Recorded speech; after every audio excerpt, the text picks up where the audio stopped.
between Nearsighted coming back up with the A-Bull, but Micropene, Mr. Soriz, the big old macho ultimatum making their way onto the grand stage of things in the top 16 qualifier, our last one up until top 16. Here we go. Setting things on up, trying to find the next big offense here.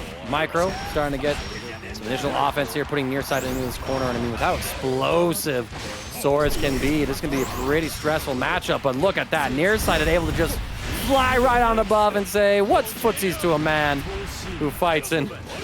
Actually, yeah, you're pointing out that it's Nearsighted versus Micropene. Like, good lord, these names. But what we see right now is a win in our future with the throw bait right there, the ultimate skill right there, catching 2L from Avatar Belial. We saw Nearsighted go for that a lot in their previous set here on stream, so Micropene doing a great job calling out that habit that Nearsighted likes to represent right there in a very rewarding fashion. So like you said, very stressful, but you're being very stressed out right there because you got hit, crouching, confirmed, counter hit as well. So this is going to be a grip of damage being done to you right here by Abel. And yeah, this is just your average Avatar Belial combo. Doing a little bit of an Ashen Hall impression. How much damage are we gonna do? Gotta get at least 10,000, bro. Right? How much damage? All of the damage. Nearsighted tying things up here in our game numero uno. Let's see how things are gonna progress right here. Whoa, we're able to armor through with that 6 heavy, that dashing strike. 6 heavy, excuse me. There's one more normal in there. That is crazy, just saying arrows be darned right here. I just want to show you a little bit of my back muscles, a little bit of a Raquel Rodriguez reference right there. But we're wrestling in this mid-screen position right now. We are finding any time to get the advantage here, and a burst option in the ultimate jet punch is going to be a great way to do it. Micro, the first game, that big old burst option doing what it does best. These ultimate skills have just been really, really strong. They're closing it with a throw bait and then just using it as a neutral skip. Soriz with a good couple of tools in the tool belt there to get the first win, but the command grab to start things out here in game 2. Yeah, but now Micropene taking the pressure, Nearsighted being pushed towards this corner. And the DP is baited. We're gonna get the double close heavies in order to optimize this punish. Avatar Belial. I mean, even if Nearsighted gets a hit, they're gonna kill themselves before they're finished chewing through Soriz's life bar. Here we go, we're able to get the side swap. We go for a throw reset, trying to just get what we can where we're able to, but alas, we're down to no more break points on Micropene's side. Nearsighted spends one more point. What a 5-frame option to bust out with that EX kick, catching Nearsighted, saying, yo, can you see this? Nah? Is that because you're Nearsighted? Crazy. I don't know. They got real up close and personal with that kick right there. So I don't know how you couldn't see that if it was right in between your face, right in between your 2 eyes and right in front of your nostrils. But right now we are in the face of Soriz here. Again, playing out similarly to what we saw in that first game. Soriz getting that first round, but then Nearsighted just getting that first big hit and cashing out into a grip of damage. I mean, that is exactly what you're going to see from an Abel round, and still have a lot of resources in terms of that health bar. So Nearsighted in a very good position right here. Corner of the pressure and a good chance to get things going, but Micropene fighting on out of there. Nice spot dodge is what I would have said. Turns out wasn't the right choice, as we were able to get caught and punished out of it. Fireballs to catch the jump. Nearsighted gonna add on to the mental stack. 5U's gonna intercept. Any hit's gonna do. Micropene finds it for themselves, and they will advance on to our winner side of top 16 qualifiers over Nearsighted, who joins the rest of our killers down there in losers. Hold up to the stream. We're going to a jewel resort. There may be some screwdrivers involved, you know, get my vodka on orange juice, but oh my lord, nothing playing the newly buffed Ladiva. Y'all, I think that Ladiva is pretty terrifying. Just like on paper. It's gonna come down a lot to the match and stuff like that, but her snowball potential is insane these days with her being able to benefit from buffing her command throws. Nothing gonna take the Okizemi in mid-screen so that she can run up and do this. crazy too. This is going to be a really great way to see how these changes impact Ladiva in these matchups. Previously, this was not a character that you definitely wanted to play against in Zeta because she has just great pokes and great ways to keep Ladiva out. And then, you know, it was tough for them to get momentum started. But right now, we've seen the lariat, the increase or the decreased speed, I should say, really work out for them in that neutral phase. But BlackMage going to do what Zeta does best right here. Get the sudden burst option, get them set up in the corner, force Ladiva to play some defense, except if we get that counter hit, great counter, and then sniff out the ultimate Rhapsody with an ultimate Jewel Resort screwdriver, and then just go on their cross body chop right to the dome piece of Zeta. Yeah, and this is our third Zeta in a row on stream as well. You'd think that, you know, people will be dropping this character with some of the changes, but nah, they're riding it on out. I still think she's in a pretty good spot. Nothing with that 2U. Gonna catch. Sets up for the EX Jewel Resort Screwdriver into Ultimate Devoted. Oh man, this is damage. But there we go. Ultimate Rhapsody gonna finally work as nothing alternates that strike game. All right, once again, finding a great time to use that BC, get that full counter hit. Oh, but that's tough whip on the JRS right there. So BlackMage is now going to be able to reverse fortune, get Ladiva in the corner, but they still find themselves on the other way out. CHBC, even though getting on the other end, but then a really swift 2M right there, going into the ultimate lariat. There's going to be a whole lot of damage right here. Go right on into the slam down to the ground, but great challenge out of there, disrespecting any cute reset attempts into a throw or a low. BlackMage doing a really good job with the active defense, but here we go. Recognition and the back throw, and then of course the toes being tapped with the 2M and nothing. Turning nothing into something there in that game one. Making nothing from something. I said it backwards, didn't I? Something from nothing. Yeah, the other way around. I'll work on it. Line, what's my line? Read it. Y'all, you know, I can't make sense of this teleprompter. Here we go, though. Nothing. What a duck by BlackMage underneath that lariat, but the strike throw game begins once again. We don't really see nothing getting that work the crowd buff too often, just because in these mid-screen situations, you basically give up any chance of Okazemi. So I can see that nothing wants to play that more consistent game plan because it's like, listen, why buff a throw if I'm not going to be in position to even hit you with it? BlackMage is going to get the anti-air. Couple ultimate skills to pull nothing into the corner here. Strike throw, Rhapsody again, just for the pressure sequence, honestly. We're going to be cashing out quite a bit of damage. Oh, is what I would have said. The combo drop immediately into the Super Skybound art. That is so tough. Everything working out so well for BlackMage, but it just takes one opportunity for Ladiva to turn things around. But all you need is one Rhapsody to turn things right back around in your favor. A little bit of luck that was borrowed from Beatrix, I should say. Well, maybe in the previous patch. But Zeta actually able to use the compatriots' good fortunes there to get the good timing on the Rhapsody and get the round one victory. So we're fighting on back here, but nothing once again. Really good finding these CHBC timings to get Zeta off of them. Quick, fast, in a hurry. Don't want to play defense up against her, especially in that corner spot, but you're going to go right back on in there as we call out the lariat there, saying the startup may have decreased, but still, yeah, go through this beam. It's a little harder for you, and we're going to use this beam to get us set up for some really good corner offense, but reversal on out of there, and then just run up and give you a hug. Oh, but what a press, actually. BlackMage showing no fear against nothing's pressure.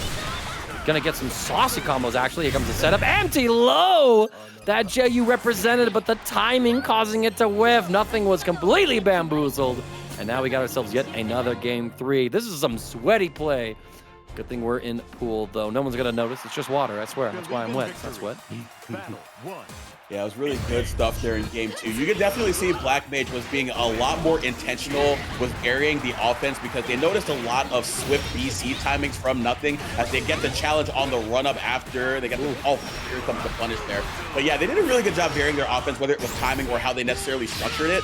Really, really good stuff there from BlackMage, but nothing doing some really, really good stuff right there. Keeping up the aggression, making sure that they are maintaining the dominant phase that they can function in. Now that we're in this corner, we can go into that work the crowd, but still gonna be hit with the ultimate Rhapsody there. So nothing was in a good spot there, but BlackMage once again using Zeta's defensive capabilities at the right time.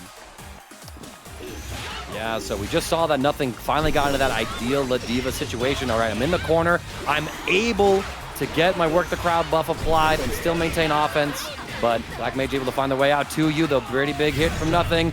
Grabs him with the back throw. We're at set point now. Can BlackMage conjure up a spell to keep this set going? true to form, it's all about who's been able to execute their strongest, or get to their strongest phase first, because nothing has definitely been more or less gun shy than BlackMage has. Of course, you want to play the keep out game with those beams like we're seeing, but you also want to represent yourself a lot against Ladiva, who still has to take a risk to get on in there. But right now, BlackMage still staying the course here, and you're seeing these ultimate lariats just saying, hey, I need to get in ASAP. I need to get there pronto. I got a date with some corner pressure here, and I need these buff lariats to help me get there. They go a little bit farther, delaying the fall with that ultimate throw, actually, I think just to avoid Zeta's laser, but nothing. Still trying to find the next hit. Larry's gonna scoop BlackMage out of the sky. Ultimate Rhapsody. I love that as a response to seeing the startup of the headbutt. Nothing waking up with a button press here. BlackMage down to no Brave points, so there's no Brave counters against any strike pressure. You're taking an extra 50% damage on anything, but BlackMage finds the next hit, puts nothing back into full screen, and you gotta work your way back into it. Yo, if Nothing was able to get that air-to-air, getting the guaranteed air-to-air throw now because you could throw people in block stun, would have been crazy. But alas, BlackMage finds that bit of magic to keep the set going. It's final game, final round. TNS wouldn't have it any other way.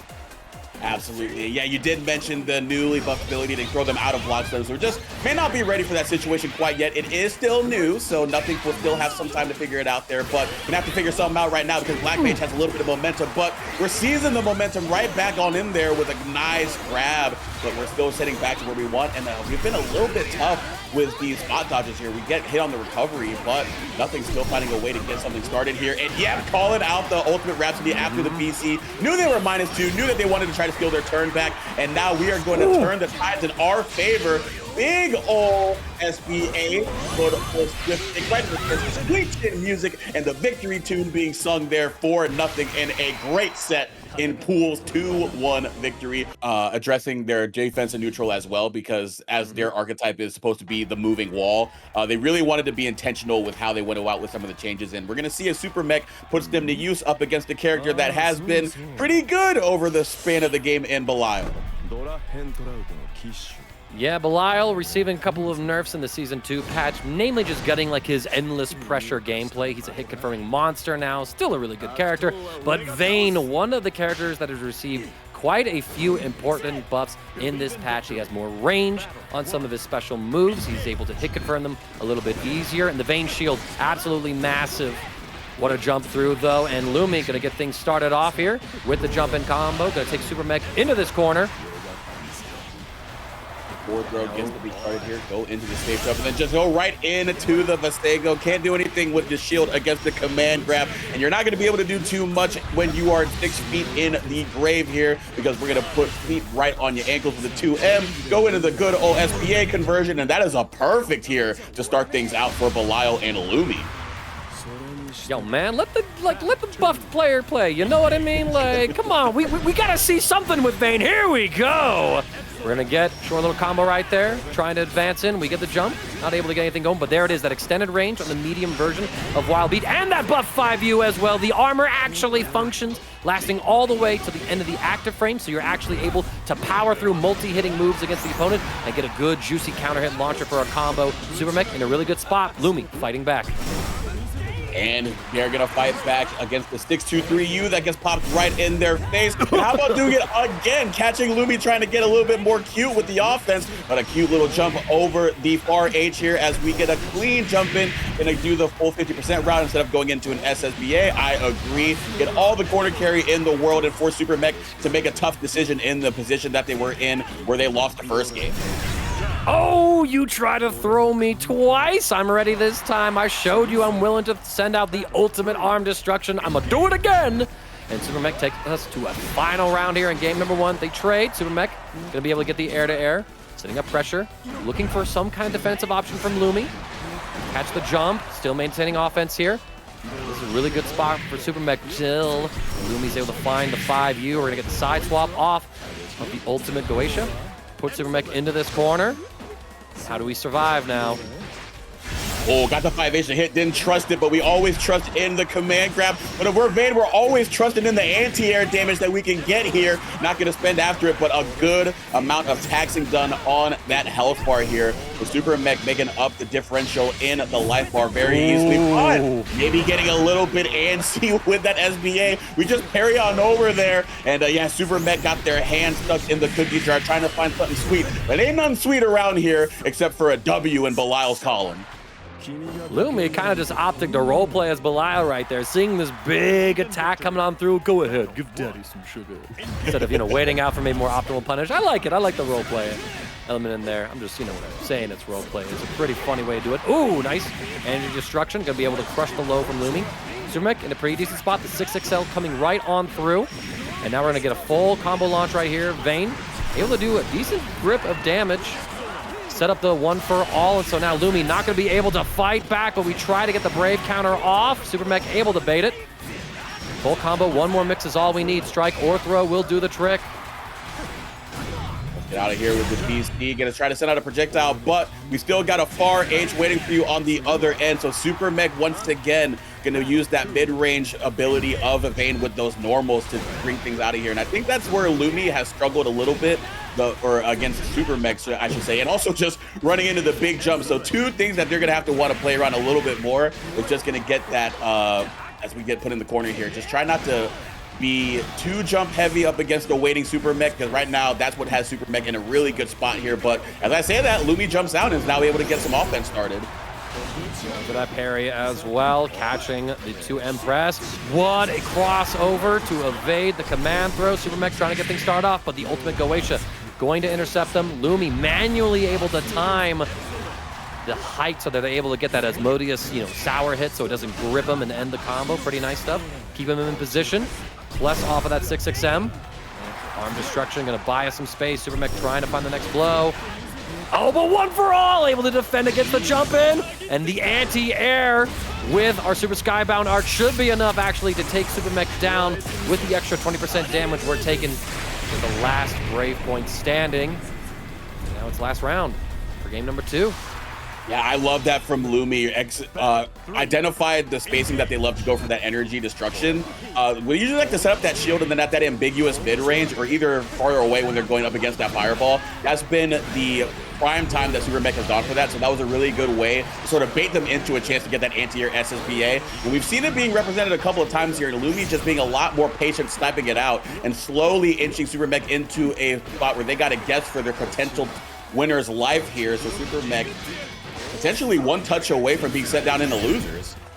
Confirm available, they're able to jump out, but they do get caught. Lumi, though, did not cancel into Skybound Art, doesn't matter.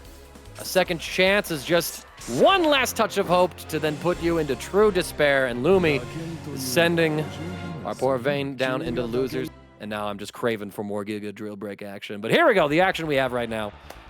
Suaniel, nearsighted, no Nier to be seen. Instead, we got another Zeta on the stream up against, if I saw it correctly, Avatar Belial. Yep. Labyrinth in the chat was letting us know that we don't know that they play Abel despite the name. So apologies to you. I was not familiar with your game, but we're going to be seeing if the game is good here with Abel, a character that is kind of polarizing in terms of if you played against him or if you play him. If you play him, you're just like, he dies all the time. If you play against him, you're just like, I die all the time. So it'll be interesting to see what Suaniel does. And shouts out Puerto Rican flag, Wepa! And we're getting started here with a good old-fashioned lariat into the corner after getting the 6-6 hell, but a good challenge there from Nearsighted. We're slowly getting ourselves out of the corner here. Auto combo slowly pushing them into that corner here. Nearsighted making a point not to overextend here early. Pretty tame gameplay so far at the moment. Nearsighted, a Kirby's Dreamland regular. Meanwhile, Suaniel able to play in a couple events like the Arena Pad and Go-Go Cup, but also got 13th place at Combo Breaker out of 430 participants. So no doubt Suaniel could make a deep run in this bracket, but right now Nearsighted has this round in their sights, trying to cash out with as much damage. And I mean, there's one thing I know that Avatar is good at: killing himself and you. Just kill it. Yeah, this time we are getting the damage done to Zeta right there because that was just a crouching confirm into quick and swift death here. But we are swift with the Rhapsody and even swifter with the challenge there with the far M there with the first hit confirming into the full punish combo and then getting a backdash punish right there. That could potentially be the end of Zeta, but no, combo limit is going to proc right there. So not quite in a position to extend into a super that would have killed. So Suaniel is going to be able to slowly walk back and forth and try to threaten something to get us started here. Dancing up pressure. Suaniel able to get some stuff started. Goes for the ultimate fireball, nearsighted. Use that brave counter to buy themselves some time, but Suaniel once again finds the next hit. He's going to go for the full cash out, nearsighted. Taken down, so we're going into a final round here in our third game of pools today. We're going to take a look at the bracket and see if there's any particular updates to be dropping for y'all, but nearsighted dropping Suaniel into this corner yet again. Gosh, we're getting right on out of there again. These heavy Rhapsodies have been so well timed here against nearsighted's pressure. Just sniping out any attempt to reset at a range where they can't just immediately go right into another normal, like another chorus normal. They have to just make a risky approach there with a dash. So heavy Rhapsody being a great way for Suaniel to regain some momentum here. We're trying to steal some momentum back there with the BC, but we're still under the grasp of this Zeta pressure, but now we DP on out of there. But a couple of JUs to the head top right there. Pogo mid-screen and an attempted shimmy. But once again, we're catching the backdash. The 2L going to hit, and we're pulling out the blue Rhapsody. And that's going to be nearsighted, potentially able to get the SSBA on the call out, and that's exactly what we get. The base boost, and nearsighted getting game one. Pretty impressive stuff. I mean, I have to give a big shout to nearsighted's defense, right? Suaniel went for that backdash, looking for a throw shimmy. Nearsighted had them button mash right there, and Suaniel playing around those throws, backdash in the corner. Nearsighted caught them with the strikes, and now we're seeing command throws come out as well from this Avatar Belial. Running up, getting some offense, and look at this! All of a sudden, it's like, okay, Suaniel, you died for playing around throw. It's time for me to throw you. That's savage. Still letting it whip with that Rhapsody. I think that's 3 for 3 by using that great tool, that great parry that they have. And then the run up into the ultimate wonder right there. And that's going to be a lot of damage done. Low health character, not quite low enough to get a kill right there. So we tried to reset into a Pogo situation, but nothing doing. We fight on out of there. Late tech though, going to put you at potential chip death. We tried to spot dodge to get out of there, but got caught on the recovery. All right, stepping on up. Nice punish on the fireball. Suaniel committed to that slower medium version. Nearsighted holding corner position. A little bit of Rekka pressure. Now we're just trying to find the next big opportunity. A little bit of zoning. 2U is going to pick up, and nearsighted going to cash out with some pressure. Try to do something with that. Might have tried to Tiger Knee some sort of input. Or went for something with a JL. Fuzzies, they all got removed, y'all. Don't know what to tell you. Can't catch him with those rising normals unless your name's Ferry. It's a bit of a shame there, depending on who you ask there. But ask Zeta, ask Suaniel right there. That challenge was something that they very much love to see. And you love to see the screen flash red there, catching them, delay mashing, and then just going for the close H. Big, meaty damage there for Suaniel to even up the set count. And here we go. Suaniel adjusting their own game plan, right? Like they were trying to see if nearsighted was going to press on these throws, right, and try to shimmy in there. And we've seen that nearsighted has been prone to mashing. Suaniel says, okay, it's time for me to frame trap you, and I'm just going to kill you for being so aggressive with your defensive choices. We're all tied up now in the set count. Let's advance. Empty jump throw, but we catch him low. 2M on the other end there. So BC to try to maintain that corner positioning. So we're trying to fight back early as possible, but that's a really good BC there up against the 5U to get the full counter hit, so you get the knockdown as well. And nearsighted using that to full advantage here, now putting themselves in a much more favorable position than they found themselves previously. The Suaniel that's trying to use their ultimate skills to fight out of the corner, but they find themselves right back in there. Takes Excel into the medium, and this should potentially be the end of Zeta in this round with the SSBA. Here we get the combo there. Nearsighted is eyeing, keeping their winner's run alive right now. Suaniel, though, are you going to be able to stop? Bit of offense. No, you run into the far medium. Nearsighted short little combo. Nothing too crazy. Not committing and draining their life along with Suaniel's. Here we go, the shimmy, the 2L mash yet again as Nearsighted says, I tech by button mashing. I don't know what to tell you. I mean, that 2L's pretty good there, so not definitely a bad choice, but it's a bad choice to get caught crouching there up against Avatar Belial, because that was a really healthy crouch confirm right there. Didn't go for anything that involved meter, but still got the corner carry that you need to put Zeta in a really tough spot. We'll see if the Rhapsody comes on out of here, but right now it seems like later on in the set, they've opted to challenge more, maybe potentially anticipating more respect for the parry, so Zeta trying to steal their turn back, but Nearsighted still doing a really good job keeping Zeta pinned down. Nice patient gameplay, but 6-6L comes through. It's a counter hit, and Nearsighted simplifies the combo, cashes out, and there you have it. Takes it 2-1 over Suaniel. And y'all, I can't believe we got some big sharks already gathering in the waters. Zeta, now you get to see her partner in crime in Beatrix, with V going up against that Zooey. Beatrix, definitely the character that a lot of people point to and saying, hey, this is one of the bigger losers in the patch.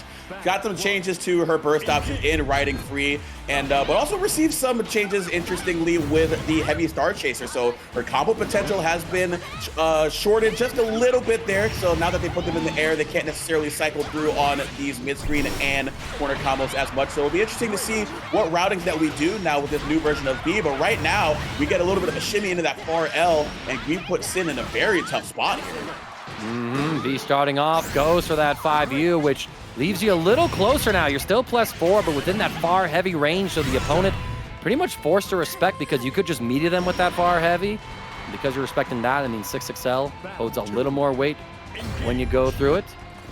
And now we're double checking some audio issues right now. Seems Aaron Curry is reporting it, but we're trying to figure out if it's a user error or something else. Big counter hit here with that riding free.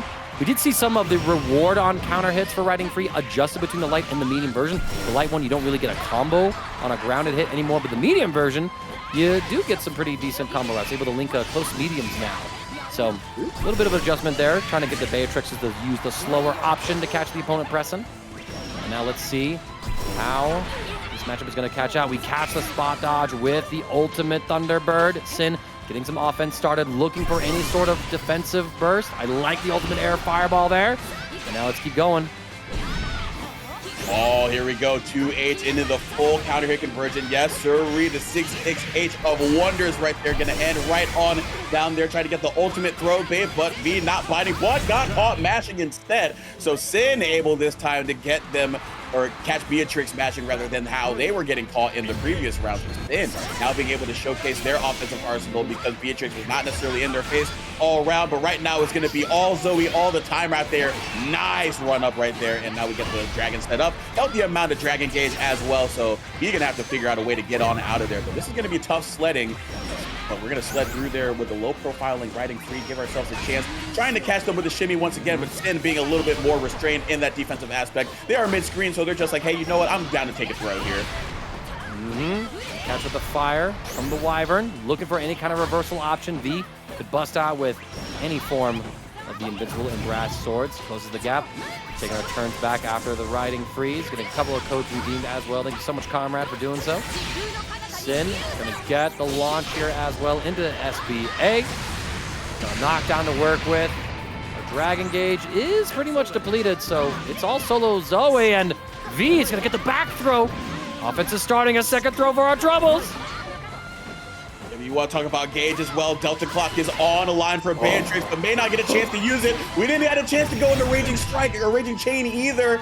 But all things are fine, though. We get the far medium to hit up against the riding free right there. So don't know if it was just because the low profile just wasn't active at that point. But right there, the really nice poke there from Synn to catch Beatrix in that riding free animation to get the first game.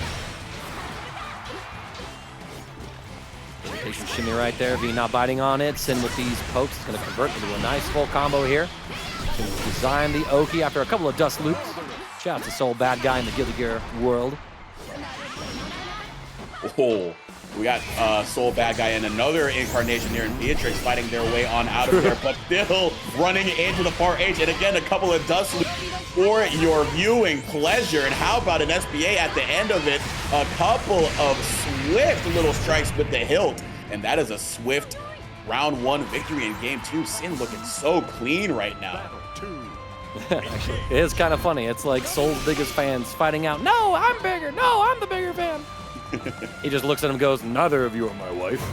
Yeah, you're not my wife. You're not my adopted son. Oh, but how about this? Well, okay, I got a couple of back throws right there apiece. So both of them just saying, hey, you know what? I got a little bit of a throw button on my controller. I'm going to show you how to use it in different spades. Right now, V is showing us a little bit of this new routing here. Beatrix going to do some Beatrix, but unfortunately, actually, you know what? It was a reset. It was a reset. It was a reset. Welcome to the American resets. I don't drop combos. I create opportunities. And here we go. V off of that situation is going to be able to put Synn down in this second round of game number 2. So Synn, if they find the round win here, that's all she wrote. But V could take us to another final game, final round situation. Well, I would hope it goes final game, final round, you know. Bring me in for the long haul, y'all. It's been too long since we got Granblue on TNS. Give me all the content. I want this YouTube VOD to be thick. Absolutely get that watch time up, but then bring Beatrix back down. Heavy DP looking for the shimmy as well. That far H did land in a previous interaction that was of a similar manner, but again, similar to how Synn got caught, V was being very disciplined defensively, but the 6-6L going to be catching them out. Are we going to build up enough meter here? Didn't trust it, so we go into the ultimate dragon that also dropped, so V has another chance at life, but we spend the last of our BC to put them back in the corner, and yep, that's exactly what you do. Put them with their back against the wall, even devoid of resources. Please be. I'm pretty sure you're right. I played a little bit of SMT, so I know a little bit about the mythology there, but that's crazy to say that I'm referencing an RPG just for mythology. But it's going to be crazy, too, because I did see Castiel was repping a little bit of the Beelzebub, but it looks like we're locking in the Versusia, so I was wondering if they were going to be playing the buffed character, but right now we're going to get the nerf character in Versusia, character that saw a lot of representation prior to the patch as we started to develop her more. Recently got changes to how some of her skill cycles work, as well as her 5L, so different clash level right there, and it's going to be a much different Abare option, but still a strong one, but going to go up against PhonicS in the Katalina, and nobody is immune to the Hot Lady Knight when she's on there, and she's even wielding Vera's weapon, a woman after my own heart. So let's see who will emerge victorious between the two. Yeah, but now we did talk about like there has been some nerfs to Versusia, but did you get a couple of buffs in compensation? So some of her EX skills are a little bit worse, but her medium skills have been buffed to compensate for it, right? So instead of seeing those EX deadly flares to catch at full screen, you're going to be seeing the medium one that has full screen tracking now. And then you also have changes to her slow fireballs, right? The medium version able to go full screen, kind of slowly controlling it, almost like a sonic boom of sorts. But we'll see what Castiel is able to do with those changes. I think the bigger nerfs kind of come to like some of Versusia's combo routing off of Nirvana, and of course with Celestial Strike, the fact that it now launches the opponent so you don't get those long grounded confirms anymore using that skill, and the fact that it's not a pressure reset tool anymore since it's now negative on block. So a couple of things to kind of tone down some of Versusia's control up close and at full screen. But PhonicS, well, busting out with that Katalina, pretty strong character. Saw a couple of nerfs in the Season 2 patch, but still has decent corner carry, really good standard Shoto gaming. Let's see how this goes. Yeah, I think you're right in saying that Versusia, while they did get a couple of hits to their combo potential or their combo tools and their skill cycle, some compensatory buffs still keep them very good in that space control aspect. And it was, you know, it was being used very well, but it was just PhonicS who was able to maintain that advantage as soon as they got a chance. But now that Castiel has that life advantage, we can see a lot more of what they want to do here, using those skills for space control, and then threatening with that Sun Explorer as a burst option, but PhonicS able to challenge right on out of there. And this is some really good corner carry that Katalina still has when she has access to that ultimate fireball. So now this is the tough spot that Castiel was put in where things went awry. Can they get on out of there this time? No, unfortunately. Got counter hit, and that is Katalina wielding the weapon of a fellow Albion fencer in the name of victory here in game 1. Pretty dominant showing here from PhonicS as Castiel forced to go back to the drawing board. I think just not really able to keep PhonicS out with those zoning, and actually we're going to go back to the room itself. Maybe we are going to see a character swap. Castiel, I mean, has that Lucilius avatar on deck. We talked about how they've been also playing a bit of Beelzebub. No, it is going to be Lucilius, character that has fallen from grace a little bit, as it were, since they suffered a couple of nerfs in the Season 2 patch. Really not anything like crazy to their kit. Their kit functions the same. It's just that ability to safely play and stack up those blade levels on block or on whiff with your skills. The fact that you don't build blade level in those situations anymore, it's all pretty much from on-hit situations now. And the fact that you got to use a little more 5U, which Castiel always used a lot of that 5U on Lucilius. So Castiel right at home using that tool. Look at this. I mean, just from this, passively, we've already built up the blade level 2. So Castiel showing us that this is how you slow play Lucilius, and PhonicS just letting him get away with it. We're already up to blade level 3 with plenty of life to spare. Yeah, I think that the switch, rather than just the familiarity aspect of playing Lucy more than they had been Versusia, recognizing that up against PhonicS, being able to be more familiar with how to play passively and actually get rewarded for it in terms of being able to go into that 5U stance that you mentioned is going to be huge there, because they've gotten that early advantage a ton, but it's things like this where PhonicS just gets that one opportunity to get started that has been tough for Castiel, and similar to Versusia, has to bank on an ultimate skill for a reversal or a DP or a super, but does have near access to blade level 5 here, so Castiel not without options there, but maybe running out of time soon. Oh, but great counter hit. But this is the BL5 conversion, that's so tough. I mean, that was death right there. You got hit by level 5 Lucilius. I mean, you were absolutely dead, but Castiel has to find the hit yet again. He's being put nearly in a chip out. The Phosphorus going to be able to catch. We're trying to zone with this Iblis. Slow playing the situation, right? Because we got ultimate fireballs from PhonicS to worry about, so we can't really commit to anything. The chip out is now a very real possibility here. Castiel, send another Iblis. Isn't that cooldown? Yeah. Twitch reactions, yeah, we thought. The tough part too is that you. Oh, how about we just send the DP on out of there? I was getting ready to wrap up and just say, you know what, it's tough that you have to use Axiom to look out for that ult fireball, because that was definitely on top of mind. But PhonicS just running up right there, feeling a little bit slighted, not being able to get that punish on the super, throwing out that 6-2-3. So PhonicS now gonna have to figure out, okay, how do I get something going here? But blocked H10 and Lance is not going to be the way to do it, but Castiel says, thank you very much. I will be rewarded with a significant blade level increase. And yeah, we just BC to get on out of there. So Castiel just being very, very strong right now after the winds blew in their favor. Wow. What a press there from PhonicS as well. Castiel threatening so many plus frames when we scoop him with that level 5 Iscariot, which means we get the full combo, and Castiel from the jaws of defeat snatches victory, is able to tie up our set 1 apiece with the Lucilius switch. I mean, good lord, man. Seeing Castiel on this Lucilius, man, it's just always so cool. I felt like the way that Castiel played Lucilius prior to the nerfs was going to be the way that Lucilius would have to be played in order to consistently get to those level 5 power spikes. But PhonicS gets the opening gambit and puts Castiel into this corner. It's going to be a long climb to try and get a comeback now, as PhonicS might not even let that happen. Has the SBA in the back pocket, dropping it in the combo.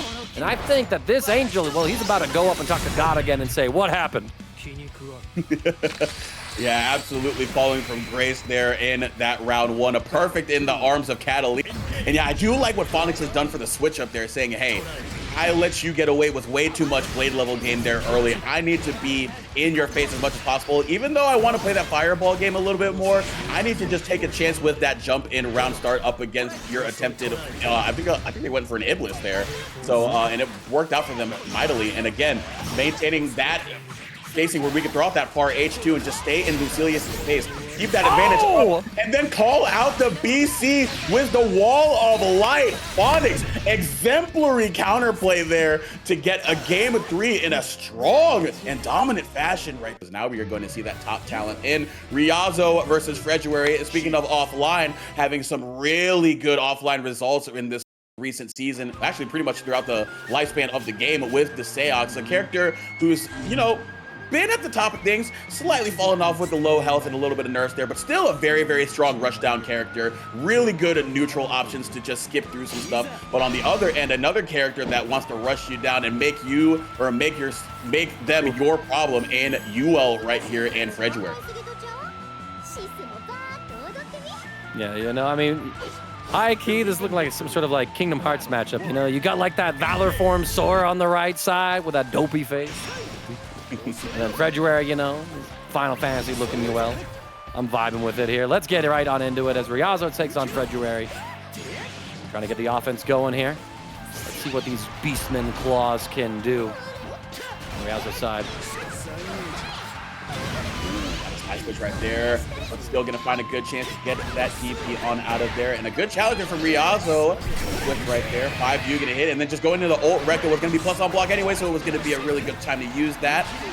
Now sending out the clones right there, trying to go for a little bit of side switch shenanigans there, just to keep fredruary guessing. Oh, but we tried to bait the BC, but we're still not in range to fully get the punish. So we get a Thunder Flash right there to get on out of harm's way, but gotta go exchange some diamonds a piece, going to Jared Jewelers. Each of us trying to cash out a little bit. But we're gonna cash out some meter here, going into the SBA, and now got no diamonds to your name, Ryazo. How are we gonna play some defense? Yeah, looking for a quick feint out with that third dance low. Ryazo not gonna get caught up by it. Instead, it's Super Skybound our time. The mask stays on. We do get a little breakage in it here, so. You know, the dichotomy, but even the mask is like a little vein of anger. That's so good. That is so good. The edgy SSBA mixed with the half mask of Rosetta is so good. Let's go with it, actually, man.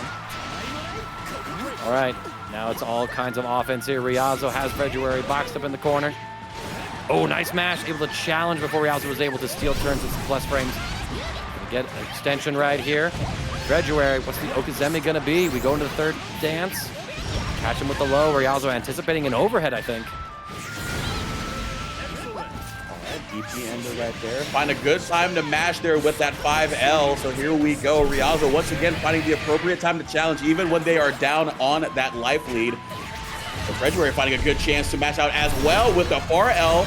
With, I think, got low or even that with a counter hit. Either way, 3001 talent's going to be met with just a swift one tap to the shin. And that's Yuel evening things out here in game one. Thunder Flash. Ryazo going to be able to stop the offense from fredruary. Resetting in the neutral, closing the hand. Now, there's some offense here. 6 claw execution will stagger. Nice spot dodge on the 5U. Fredruary able to weather some of the storm, but hasn't been able to find any offense. Oh, the ultimate active frames. Just long enough to stop Fredruary. 6-6L. Still lock up in this corner. Finally, we're able to take a little bit of a turn here. Their dance stance. Bait out the Thunder Flash this time, and Fredruary be able to carry Ryazo all the way into the player 2 side corner. Overhead connects. Bait the Brave counter. Run the offense yet again. Oh, we got caught backdashing with the old record though. So quick and advancing. That skill is really, really good stuff there. And had the 2M on the stance. Catch them, but couldn't convert in anything. Does this SSBA call out the whip on the throw or on the poke? It does not. We were able to get into a spot dodge, and fredruary catching a twitchy Seox there at that mid range, and then going to be able to punish accordingly. Yuel up 1-0 over Seox. Ryazo misreading that situation, much like somebody in chat misreading the vibe we had going on when we were talking about how fluffy Yuel's tail is. That's what I'm gonna leave it at right now. Y'all gotta just keep it a little chill. See, like, I agree on the notion of her tail, you know, being a great pillow. Put a Dakimura over it. You know, she'd be like, really, I'm right here. Why do you have to put, like... Yo, Ryazo, not happy about that loss. Gonna get 7 golden letters. Catching it up. Let's get some yip yips in chat as the yip yip nation all rising up. Ryazo, though, fighting back. Ooh, nice whip punish, though, from fredruary. Take him into the corner. Overhead for your troubles. Bait the Thunder Flash yet again. I know you want to OS the high and low. That's why I'm waiting. I'm going to let you make the wrong decision over and over again. Yep, this is that tough spot that you got to find yourself in when you're playing against Yuel. It's going to happen to you once in a while, and then you're going to get met with a close L. fredruary just going to match on out of there saying, I can afford to take a little bit of I can afford to take a risk here. If I get counter hit, you know what it is, but it's a fast button. If it just hold block, it's whatever. But good challenge right there. Just be able to take that round in a quick and easy fashion, though. So fredruary going to even things out. Ryazo fighting right on back here. Going to put them in a very similar situation that they were fighting, or Yuel was finding themselves in, but ultimate Hararashi to get on out of there. The DP going to be very well timed here. Good spacing on the heavy follow-up after the stance, but still fighting back here. Ultimate Rekka has been so good for Ryazo. Wow, what a jab there from fredruary. Able to intercept Ryazo's attempts at the gate with a demon. 6 claw execution, though. The heavy version going to lead to a wall bounce. We link into that dash heavy strike, and then Ryazo should be able to clean up the combo into the SBA. And we are going to a game number 3 here, as we are still trying to decide which of these players gets into our winner's side of top 16. Ryazo making a case for themselves. Do they want to take that spot? Let's see if fredruary agrees. It's so crazy that this match between Ryazo and fredruary is a top 16 qualifier. This top 8 material right here, and you're seeing it as play out as such. We're already at a game 3 right here, and again that old Rekka this time getting punished on the 2M. I believe that was gonna run up into the heavy gated demons, but fredruary gonna find a good chance to PC. But once again, Ryazo, these challenges have been what's been so good for both players, and then catching them 2L, gonna go empty into the heavy gated demons once again. Full combo. Ryazo getting tricky with it in the corner on that West Coast side of things.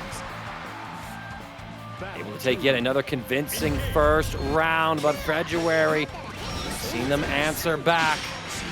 Thunder Flash here, RPSing very aggressively. We check the 5U dash, trying to find our escape. It's gonna have to come from a Brave counter. Same side on the overhead. Ryazo needs to make themselves acquainted with that block button to option select in those situations. Can be a little weird just to use, especially if you're a fighting game player, come from any other thing. Try to Brave counter. We got the baits. The 2-heavy also whips as well. fredruary, final game, final round. You've achieved it. Let's reap it.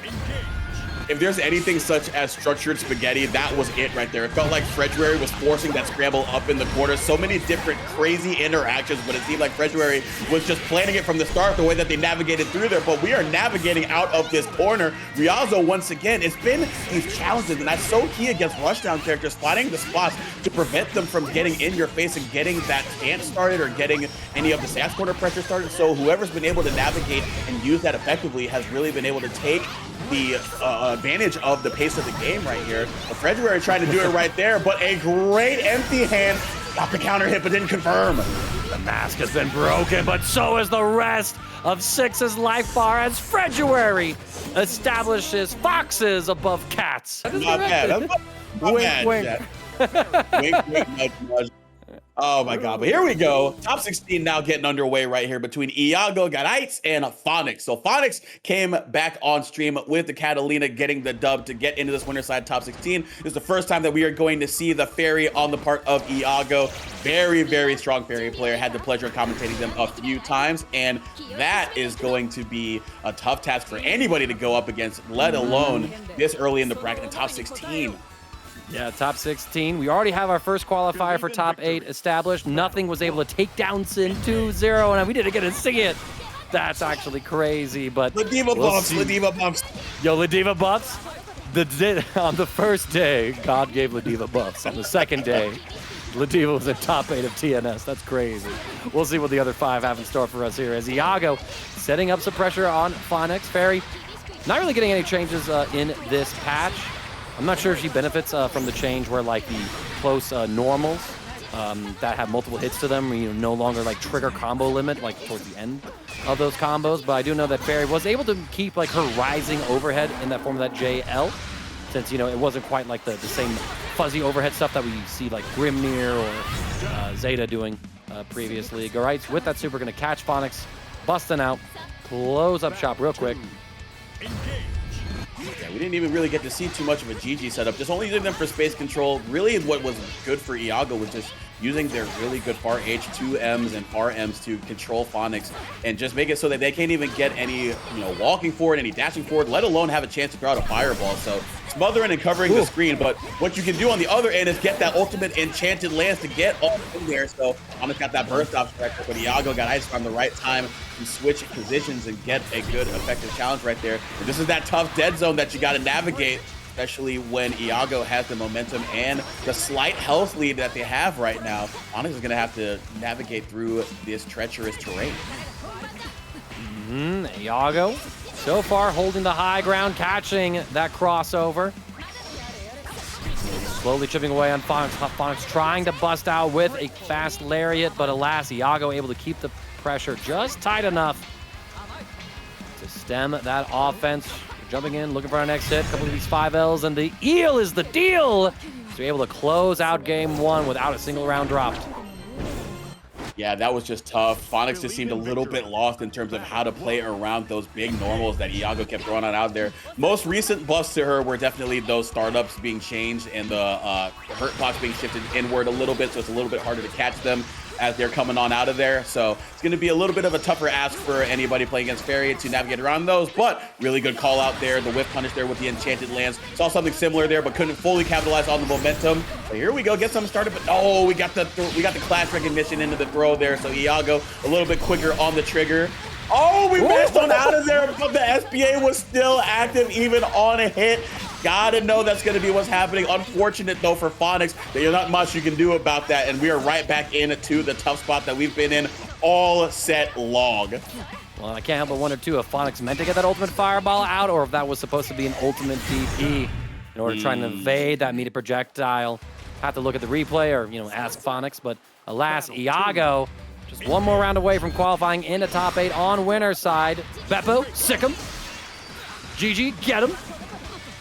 And yeah, bring out the little critters. Here comes the dangerous part here. Here comes the GG, gonna go into the 2L, but we got a good time to use the HDP.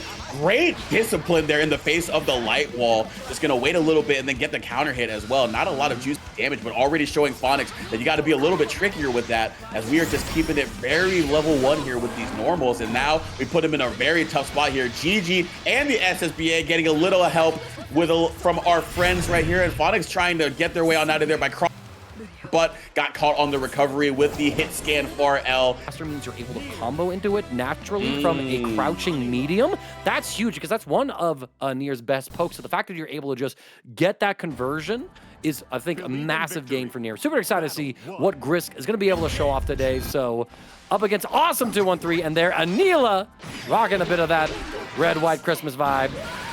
And Anila in my Granblue bracket, this is awesome, y'all. We get to see all the waifus pull up to play today. Yeah, the first hit there from Grisk, though, that far M, that's another buff that we got, that Nier got now 9 frames as well. So, again, a really good medium poke that they have access to. Not as good as 2M, I'm going to say, because 2M is a war crime normal, but that far M now being a really good mid-range option there for Nier. And Grisk showing it to round start early, but awesome trying to find a way to get some damage on Nier's life bar as well. But this is where things can get really tricky here. Got a good chance to BCL out of there to deactivate Death. But Grisk can still be able to figure things out here. But the bar is going to recover a little bit faster towards the tail end. And look at that, 13 stocks right in our back pocket once again. But great far L challenge there. Talking about good normals. That far L for Anila really showing its worth there. All right, and there it is. The ultimate ominous turn as the round takes a turn for Awesome's worst. Here we go, Grisk up around right now. Pretty slow gaming so far, but here we go, explosive start. And I love this, actually going for the JU to regenerate more of those Lowe's Redemption stock. The hits, I think, I know the uncharged 5U, I think the uncharged JU generate just a little bit more of the Lowe's Redemption stock. I gotta remember, make sure I got all my notes down. Plenty of changes, slaved away for a couple of days to get my playlist on YouTube. All set up for y'all. If you want to see the changes, side-by-side comparisons, check out my YouTube. I went through all the characters and the system mechanic changes. Grisk with a massive 2 heavy. Gonna get what could have been a full confirm. We're just gonna set up, try to go for a chip kill here. Yep, that is it. Put him in the checkmate situation unless you were able to respond to death effectively. But you're going to take a risk either way. That challenge was a tough time to put you, or a tough thing to ask for. So Grisk just making sure that, hey, I'm going to give myself the best chance and give ourselves a great chance to get started once again. And how about Bread getting things started with the raid here? 27 people. We saw a lot of Zetas early, so they're just saying, hey, we need some more to show up to the party. So appreciate y'all as we get into the top 16 losers side. Grisk right now taking them to this East Coast side. Big old combo right there, gonna end with the 5U. That's gonna come back a little bit, but not in time to use it for a super, but just in time to get this ultimate fatal waltz. And fatal it is indeed for awesome 213. Currently sitting on their tournament life here at that point here for Grisk. All right, here we go. Grisk able to use multiple endless fatal waltzes, endless fatal waltzes. There we go. I'm saying it as if it's one name when it's not simply fatal waltz, but awesome. Not really using brave counter to try and, like, you know, kill death and get a couple of seconds without that tool in Grisk's arsenal. And look at that, the sheep are able to win. Sheep confirm mightier than death live on Tampa Never Sleeps. Awesome. Holding Grisk in this corner. Still 11 stocks of Love's Redemption.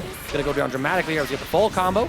Taking the pressure. Not able to get the 5U to connect, so we weren't able to regenerate some of those stocks. Their accelerated regeneration kicks in now, so Grisk back up to 13 right now.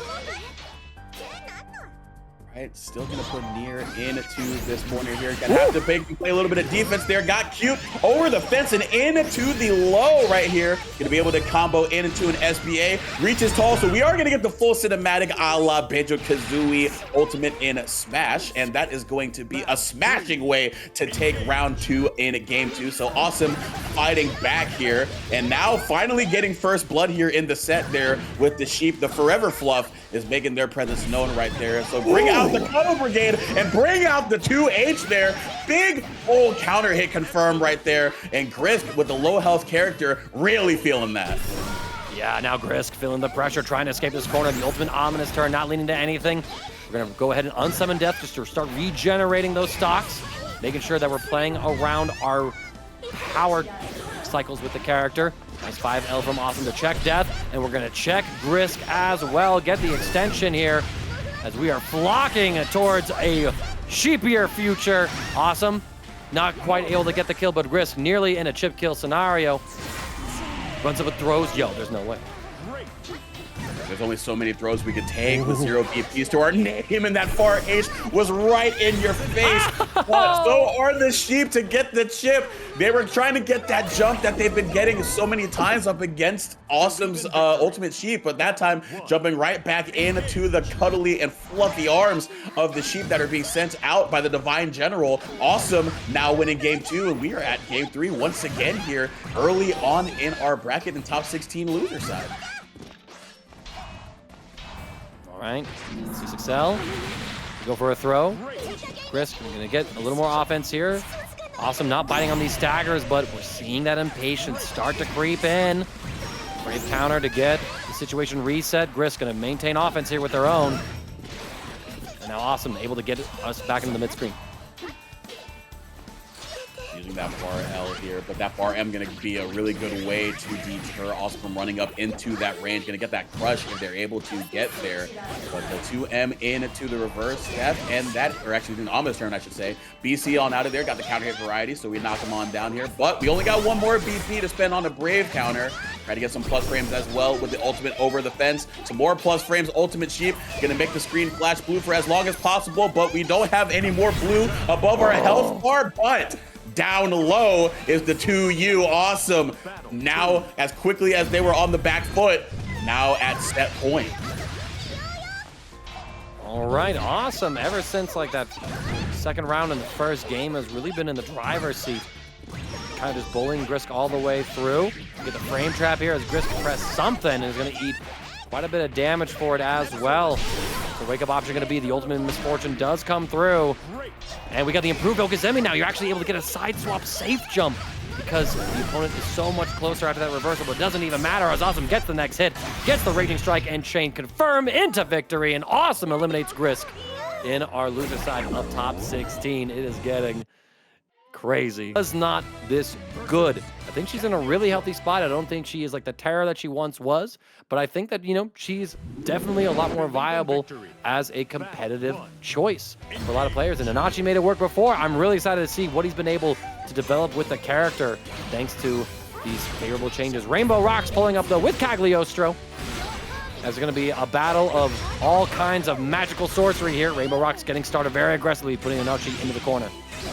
Oh, far H landed too, but they had the 2-1-4 on cooldown. But what's still hot was that trap right there. So they got that back row into it. Some good stuff right there. Conversion into the SPA, not going to be quite enough to kill. We're going to put you in a prime position for a throw bait kill right there. Not going to be everything coming up Cagliostro, but just a little bit of gold on the screen in the form of 7 letters and a statue in your likeness. Cagliostro, round 1 victory in some very fashionable ways. She's so extra with those perfects, man. She just couldn't settle for the letter. Said, nah, now enshrine me in gold too. And Inochi a little too soon on that 2H to catch the spare body teleport. Rainbow Rock's gonna get the offense started off right here. And I mean, you know, one thing to consider too, like, we're only like 2 days into having this new patch, right? Inochi's playing a character that has some new sauce, new changes to it, right? Rainbow Rock's playing a character that doesn't really have any changes to practice and learn. So you're fighting someone who's just playing the same old game that they've been playing before, and you're trying to, you know, incorporate your new muscle memory that might not work with your old muscle memory. Rainbow Rocks taking game 1. Convincing.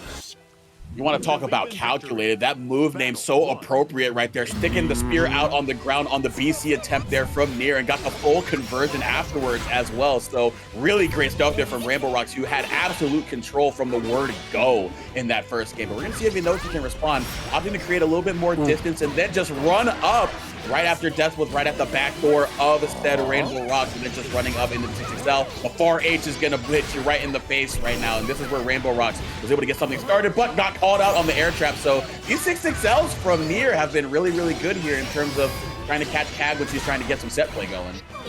Yeah, Inochi once again put into the corner. The ultimate Mihen able to catch Inochi, trying to get something started with Death. Rainbow Rocks, not enough SBA gauge to cash out and get the kill. We try to go for some teleport plays in the air. Inochi patiently waiting. The bag? Nah, you didn't just bag. Nah, man. That's no, you didn't just bag into drop. Nah, right fam. There. Come on, no. And you take the route because of it. Oh my gosh, Inochi just saying, I am them right there. That 2H thing, you got me in that first round with it. I got a little something for you and feeling myself because of it. So Inochi now, maybe some mental dominance right here up against the Cag.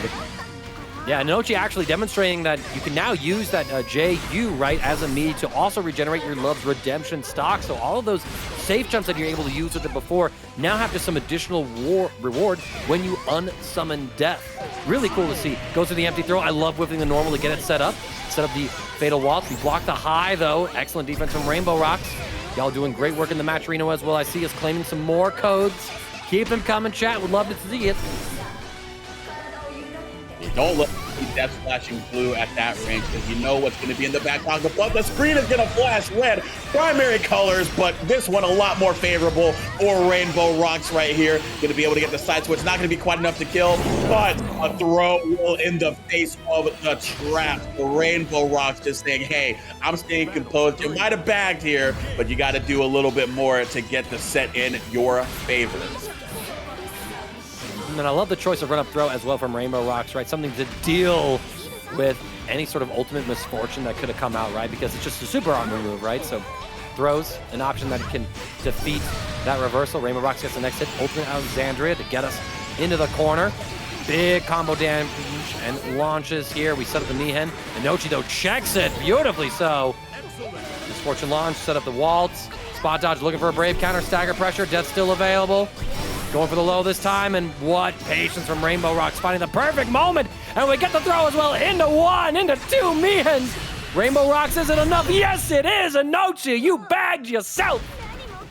Put him in the bag, throw him in the river, he's done. Character and Galleon being added. Haven't seen one quite yet, but we have seen the Katalina from PhonicS on stream a fair bit of times. Third time around, but this time going up against Ladiva, again, this time from a flavor of Gabagool perspective. So a little bit of Soprano enjoyers in chat. Let me hear you. All right, Gabagool, Canadian representative, PhonicS. Again, we got to see them twice before. And yeah, it begins with the Jewel Resort Screwdriver.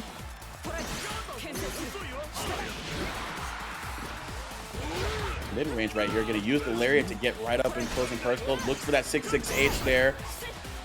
Nothing doing though, so we're just really doing a really good job of trying to sit at that 2M range and just get a normal on an approach, but got whiff punished with the ultimate Lariat though. Gabagool doing a really good job getting that burst option as a whiff punish, and now here we go, ultimate Screwdriver. The game begins, mangaka. And oh my lord, it ends with a ferocious bear hug as Gabagool achieves grappler nirvana. Just throw into throw into throw. All that dopamine rushing through their brain right now. PhonicS fighting back. Nice DP. Get on out there, trying to establish that fireball game, but early we saw Gabagool use the Headbutt of Love to build meter. Now that's an increased meter build that they have now, so I think PhonicS is just being a little bit more careful in terms of sending out that fireball, and we haven't really seen them go back into that well, but the ultimate fireball going to be used as a combo extender right here, so when you can confirm its usage, that's absolutely what you want to do there, and this is going to put you in a really good spot here. Force Ladiva to play some defense here in the corner, but got to be really careful though. That LSPD now -5, so if you don't space out these enchanted lands correctly, it could be trouble. Players just staring down right now, and yeah, look at that. Gabagool tried, but PhonicS have those Twitch-like reactions, says, listen, man, I got them. Like 18 frame reaction.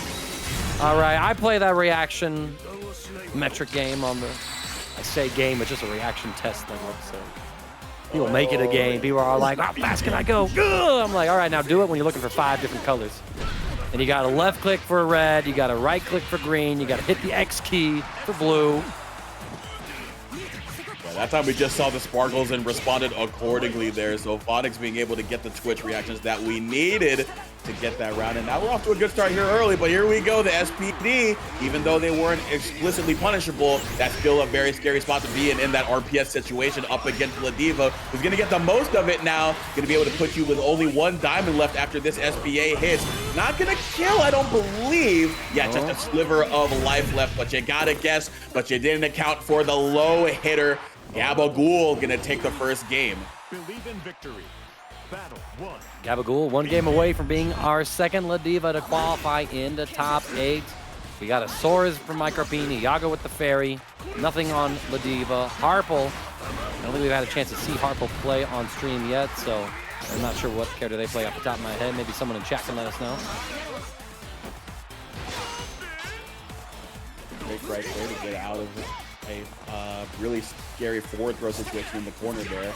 Got the whiff punish there, but couldn't quite get enough off of it. That is a tough hit to believe in, but we believe in the whiff punish on the other end. Now gonna get the SBA, go into the ender. Potential safe jump opportunity here, but either way, Gabagool, not a lot of life left in the chamber, but a BC being able to be used there because you got 2 diamonds to your name, but only 1 left, so this next hit that PhonicS lands can hurt. Yeah, PhonicS still bullying Gabagool, trying to defend. Still boxed in, able to find the throw tech, but 2M counter hits and the light wall will secure that round for PhonicS. Again, up around, but let's see what happens if Gabagool is able to start from mid-screen as opposed to fighting their way out of the corner. Trying to find those headbutts. Again, headbutts did get buffed. Their projectile immunity kicks in way earlier on the medium and heavy versions, and they generate even more SBA gauge for Ladiva, nearly a 50% increase from 14% to about 21%. Negative Twitch reaction once again, though. Here we go. Got a healthy amount of meter, like you were alluding to, Mangaka. Oh my gosh, got the RS, but we respond effectively. And then again, responding to the blue flash, the 2M going to be able to get the counter hit, but the 2M on the other side as well. Great challenge there from Gabagool. Headbutts of love, full corner carry, going to go into the cross chop. You on the other end, but we recover in time to block and then just run up into the close heavy. Big meaty hit, not going to be quite enough to kill, but PhonicS, 1 more hit could be disastrous for them, but the same could be said on the other end. No BP. 2M, no full hit confirmed. Little tricky to do so at that range and in this situation. Trying to walk it down, though, is Gabagool getting close enough. I mean, any strike or throw would kill, so PhonicS is just trying to play the highest stakes game of keep away that you can, but Gabagool says you were too close.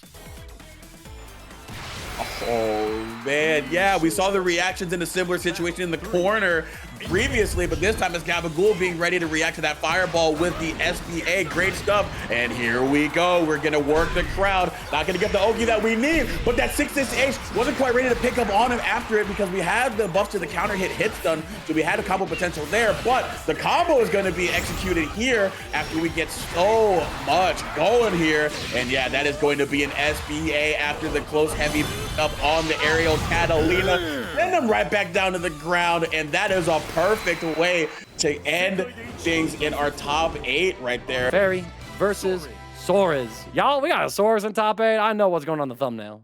I got a good bet what's going on in this thumbnail. You know what I mean? Oh man, yeah, this is good times ahead for a punch. Good times ahead for Tila, and of course, this is a team kill. 2 of their teammates are in this winner's side top 8, so not a total team kill. So whoever wins this is going to make it, and they're still a loser side for the other. But you were alluding to the fact that Iago is going to be able to sit at that mid and that further mid range to pepper Soriz with the pokes. But Soriz not without options, has a couple of has a couple of really good armored tools in that 6H, and then also using that ultimate jet punch to find a bore their way through and get something started. And get started with a direct contribution here, the $5 there. Thank you so much. Cheering on Soriz in the chat. So throwing a little bit of money into the fountain, giving their character some good wishes and good tidings right now, but nothing good about being locked down by GG, so we BC on out of there. Big pickup there as Iago is going to be able to drop another GG. Micropene forced to hold this pressure. And yeah, we're just trying to find the opportunity to explode in and close the gap. And as soon as we do, Iago says, get off of me, brave counter. Go back to my ideal range. I don't play your game, I don't play my game. Representing, trying to go right on in there, and then right on into that contribution pool is Trade Comics with the $10 right there. Also got the Vane sticker in the background as well, so I appreciate it. But you also appreciate the devs keeping your ability to go into that JL combo after with the SBA right behind you. Iago and the Ferry doing what they do best. Yeah, look at that. I like this, right? Iago advancing forward, wanting to keep Micropene close enough for them to bully, but just like that, Micropene has Iago cornered. This is an ideal situation for Soriz. The 5U is going to be able to absorb one hit to build up some of our armor, decreasing the damage that Soriz does take, but alas, we're still losing a little bit of life, and Iago has all of the advantage right now. Get the Beppo launch, set up the ball, just play with the super. Oh my lord! Yeah. Oh my god. Playtime is over, my friend. 236U right to the chest. I don't care how high in the sky you are. This will send you back down to the ground and back down to earth. Ground yourself there, little lady. But here we go. GG gonna maintain the ground right there. Heavy summon, not gonna do too much. Iago trying to sit at that normal range, but even with those 4 armor stocks in the back pocket, it's gonna be a tough sledding. And yeah, gonna run up there, 623H, Micropene. Really good job of capitalizing on the ultimate jet punch and then getting the round closed after the fact. Yeah, using that 5-frame DP in order to catch Iago's attempt at a punish on the whiff. Trying to close the gap here now. We get a big jump in, and it wasn't a punish. Iago could have blocked it. I think tried to hold forward to put Micropene in the corner, but alas, 2 brave counters spent back-to-back as Micropene and their offense able to completely bait those out. Iago stabilizing though in this mid-screen. Got some GG pressure here. Set up the ball while we got GG holding down Soriz. Oh, the throw! Bro, how was he right? How is Micropene so ready and so right? You gotta imagine that they have some familiarity with each other, being on the same team right there, but got familiar with the exchange of greetings, the throws whiffing on both sides. So even though they got the back throw too, the SBA still was out, so Ferry was able to still shove Soriz right back into mid-screen and put themselves in a very, or a much more advantageous situation. But here we go. We're going to rip the clothes off, but respond with an SBA of our own. We're going to trade a little bit of activity on the screen right here. Oh! Got one for JL, we got the BC, but the ball is still there to get the punish. What can that SBA do for Ferry? Iago Garaitz gonna use it in a myriad of ways, but anything that's similar or familiar with us is them getting that game won. Now Micropene had the read on that rising overhead, but alas, could not actually go for a brave counter there. Had to just hold the pressure. And now we're seeing Iago starting to carry away the momentum here. Micropene has to find a way to escape this corner. Just waiting patiently for that opportunity, and Iago trying to shut the door. Yeah, this is the tough spot that you're in, especially when you're down on that life lead. It was good for Micropene once they got the advantage, because then Iago had to be a lot more aggressive and start up their offense and get more of the initiative going. But Micropene now having to try to figure out a way to get through all of these pokes here, and yeah, Far L gonna hit you, and that's gonna be Iago potentially getting the winners finals real quick. But Micropene has been doing their best to navigate this matchup as best that Soriz can. We'll see if they can figure something out here, or will it be too little too late? So far, we still got a little bit of time left before we're past the point of no return and this event horizon, but Iago keeping Micro boxed up in the corner with that ultimate Beppo. And we're just bullying all the way through as every single advance is met with anti-airs and pokes. I mean, look at this. You just can't get anything going here as it's a pretty classic, sadistic Ferry round. Micro. How do you escape? How do you get out of this? You get run forward and you get caught for it. Oh my. Nah, Iago, you didn't have to do him like that. You walked up, waited for the DP, like, yeah. But that also counts as an arrow. But on the other end is going to be Ladiva trying to figure something out. And again, the buff neutral options that they got could help them out a little bit more in this matchup. So we see if nothing is able to use the gifts granted to them by FKHR to get through the onslaught, the bullet hell that is Matera, the prodigied archer. All right, and nothing immediately starting off with that lariat. Catches the crossover attempt as well from Harple, and this is very much looking like one hell of a Ladiva round. Gonna apply a little more pressure here. One headbutt results in Harple going for that brave counter. Full pressure here. Now it's Matera's turn to fight back. As we talked about a bit about Ladiva's matchup into zoners earlier, and about how like it's been slightly improved, right? Because you're able to use that headbutt to nullify projectiles a little more consistently, and you're building extra SBA gauge as well. So once you finally get in, you can cash out with some big damage. But Harple cashing out of that anti-air, trying to bust on through, and yes, too close for those arrows, girl. Nothing able to reverse the situation. And oh my God, 6XL into the command throw, calling out the brave counter attempt. Nothing. Back on the board, getting the first round.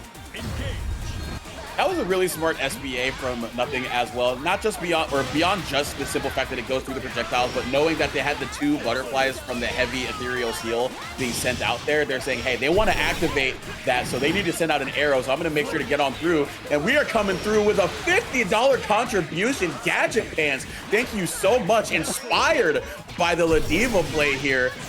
Very much going to send out those 50 buckaroos, so appreciate you very much. And thank you to everybody who's contributed to the Matcherino pool so far. I'm sure these players very much appreciate it. And hey, when you're Ladiva going up against a zoner, you want to make for it, because that is the bullet hell Undertale-like that you could be put through if you do not have the advantage. You know, Grunge Pants, thank you again for the $50. Saying, shout out to Magaka for the patch video. Bless the Vane buffs. I appreciate that, friend. Thanks for supporting TNS and the players therein. Nothing in Harple going into this round 3. Harple starting up pretty strong. Ultimate Butterfly is out. And the Starry Sky, oh my lord, able to catch Nothing jumping. Get the Oki set up here, going for a shimmy. Brave counter is completely baited expertly by Harple, who says, listen, y'all grapplers, remember your place. Us zoners have been ruling this game longer than you have. Just a patch longer, but still long enough to make it known that this is something that you got to be studied for. And we do have Ultimate Lariat, which we spend right there, but the far L right to the floor, drawing a line in the sand saying, you cannot cross, little lady. Well, I mean, little lady, relative speaking. But here we go. Matera taking the first game right there, even though Nothing started very dominant, like Harple was undeterred and just saying, you know what? I know what my archetype can do against this character. I'm still going to make you work for it. Great stuff. Battle 1.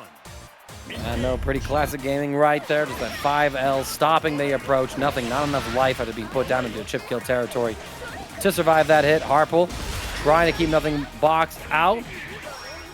And so far is doing a pretty good job of it. We jump in, we get caught as well. Excellent spacing from Harple.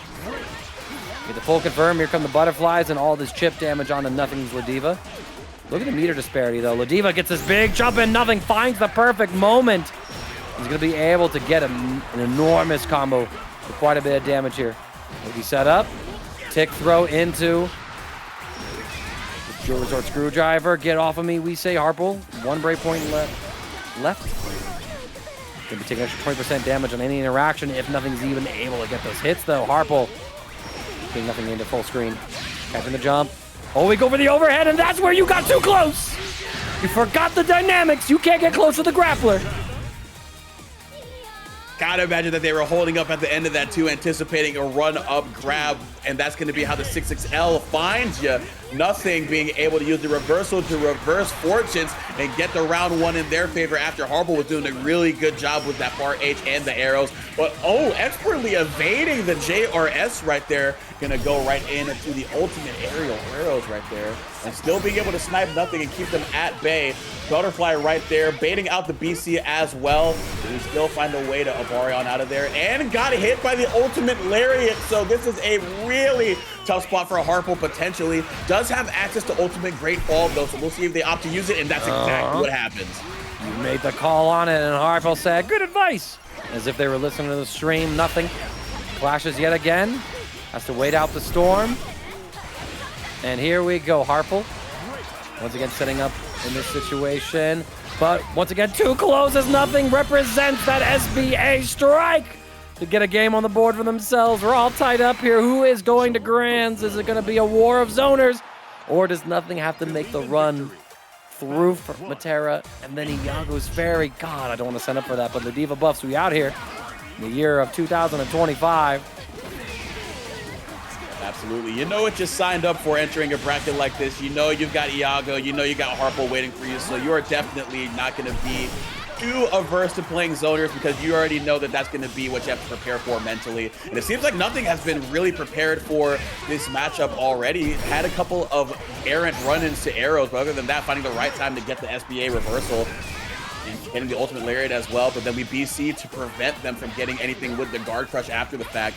So Harple gonna sit out of range here, pepper them with arrows, trying to bait out the headbutt of love to build meter too. So very interesting how Harple's sort of playing around that, and nothing gonna have one more guess potentially if we get another good SBA.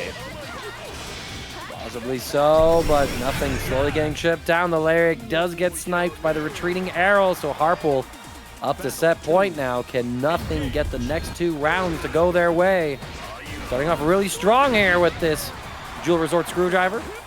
Applying a little more pressure here. Harple in this corner. +2 gets met with that Brave counter.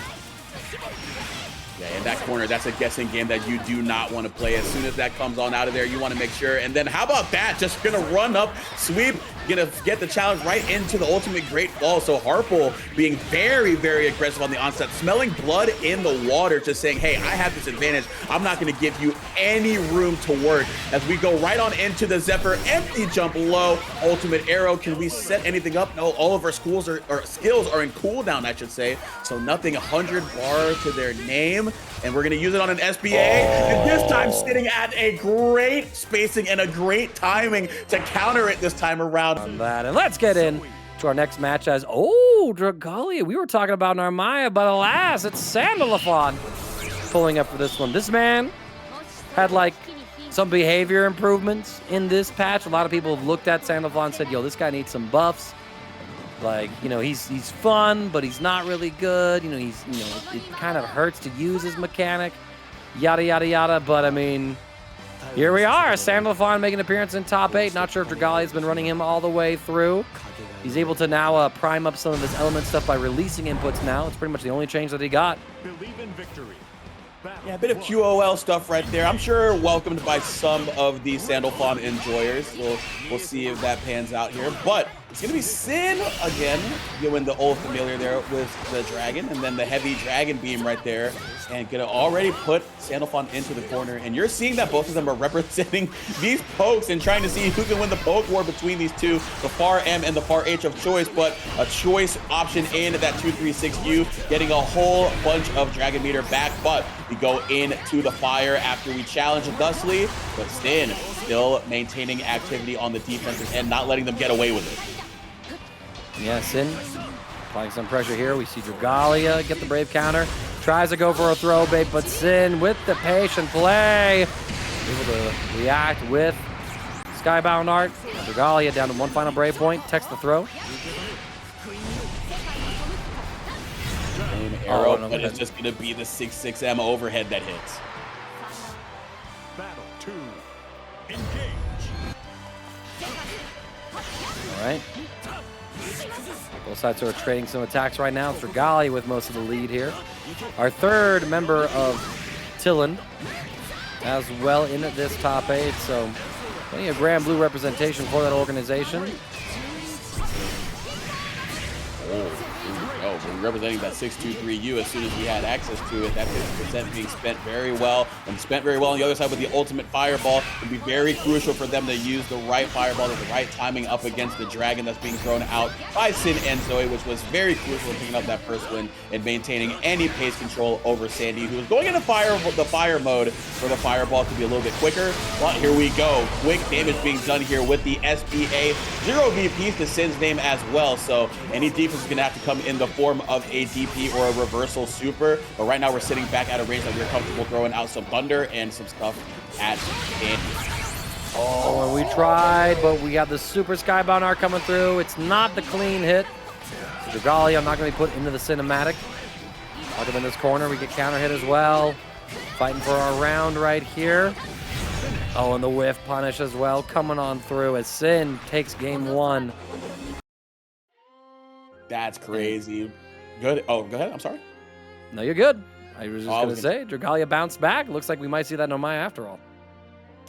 Yeah, there we go. Chat saying that Dragalia might have given up on the Normaya, but we got to go to it because it seemed like when they were put in the corner, they were looking for that far H. Actually, they were looking for far H pretty much most of that game, and Synn doing a really good job playing around it at that mid-range and then in the corner. He's going to whip punish it with that 6-6M or just go into that Dragon Beam. But right now, we're going to go into the tried and true in Narmaya, the Black Butterfly outfit as well.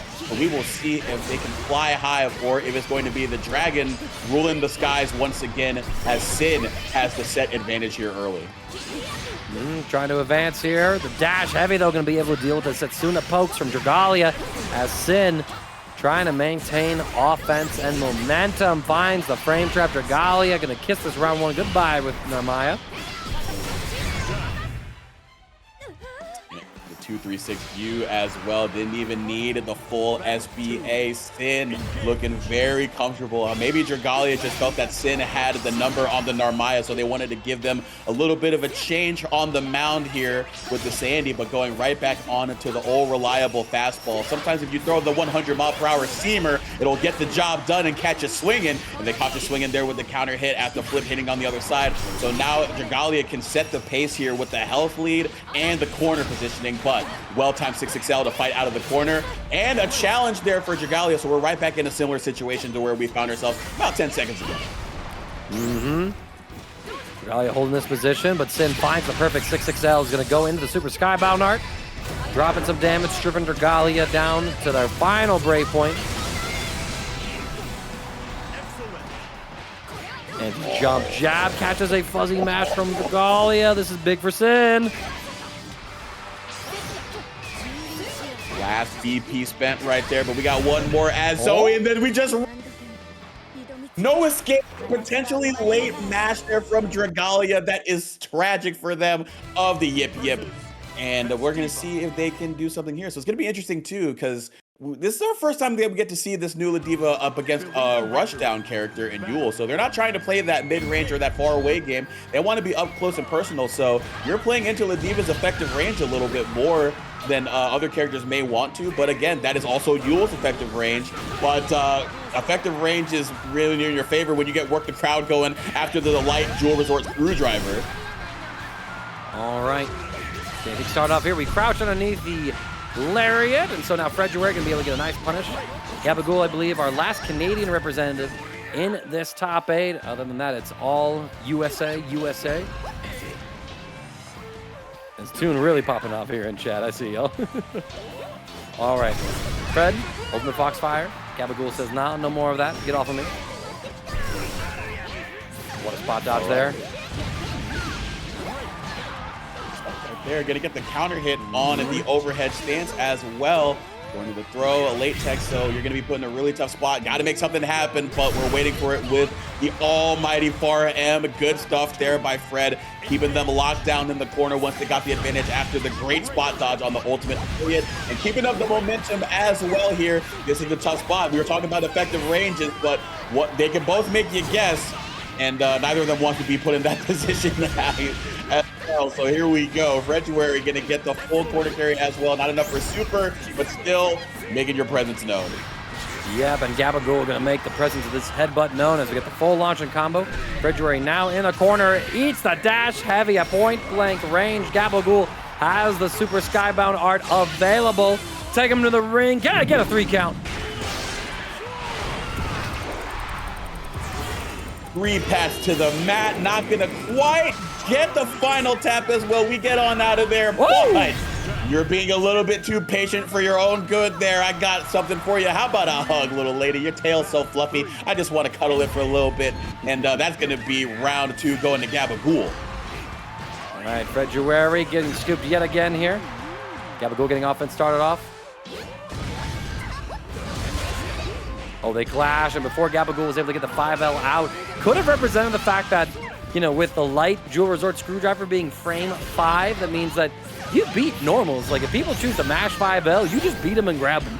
Ladiva kind of terrifying in clash situations. I didn't even think about that. That's actually I had to break that down in the video. I was like, yo, wait a minute, how messed up is this? Oh yeah, +0 situation, Ladiva can challenge with the throw. You're in strike throw now against her 6-framers. That is crazy. Yeah, you definitely want to be able to respond with throw there just to be able to get that 4-framer on out of there. Actually, I don't know if that still beats that. I'm not quite sure. I would imagine so, but Gabagool gonna have to figure out something here. 6XL to get out of the corner, but fredruary being put in a very tough spot now. Only 1 BP left. Gonna go into the 6XL, and yep, on that, we just buffed on out of there. 723 pats to the mat.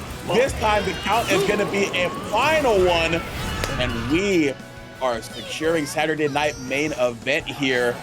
Ladiva, round 1, but it is a 2-fall match here. fredruary still got another chance to take the step. Still a chance indeed, as we have over 1,000 people watching TNS. We got 973 on Twitch, almost 400 on our live YouTube stream. So awesome to see everybody from all different platforms pulling it up to witness this TNS top 8. I'm on Gaka, hanging out on the microphone. It's been a great time here with my brother from another mother, Zoma. And Gabagool having a great time as well, trying to get to that cursed timeline where we get a Ladiva mirror match in top 8. Oh my gosh, couple swift far L start to round 2. Got a counter hit as well. Got a good corner carry, but we fight on out of there. fredruary still trying to make themselves known with the active defense, but a little bit too active there. And Gabagool was ready for it. Betting it all on the DP after +2, and we just go right back into the well, but this time ultimate version right there. So we get on out of there. Fred still fighting the good fight right here, but Gabagool is saying that there is no... Look, fortune doesn't pick favorites here. It favors the bold. Yeah, we went boldly in, but Gabagool with that falling air normal. Gonna catch. Calls out the jump. Nah, Gabagool! You did not just take fredruary off of the calendar like that! It's so over. It's so over. Good lord. That was sick. That was killer. That was... Into because the dragon is just on the screen at all times, and then even then Zooey has some great pokes to contest at the mid-range of Soriz is trying to make their way in, but still have that 668, still have that jet punch to sort of navigate through all of that. But we've seen Synn be very disciplined defensively in key spots. We'll see if they do that when they're playing up against the burst options that Soriz wants to represent. And already we are 236L merchanting. Look at my wares, but no, we are not buying here. We got a little bit short on the pockets here, but we're not short on challenges there with the 66L. Micropene now putting them in that West Coast corner.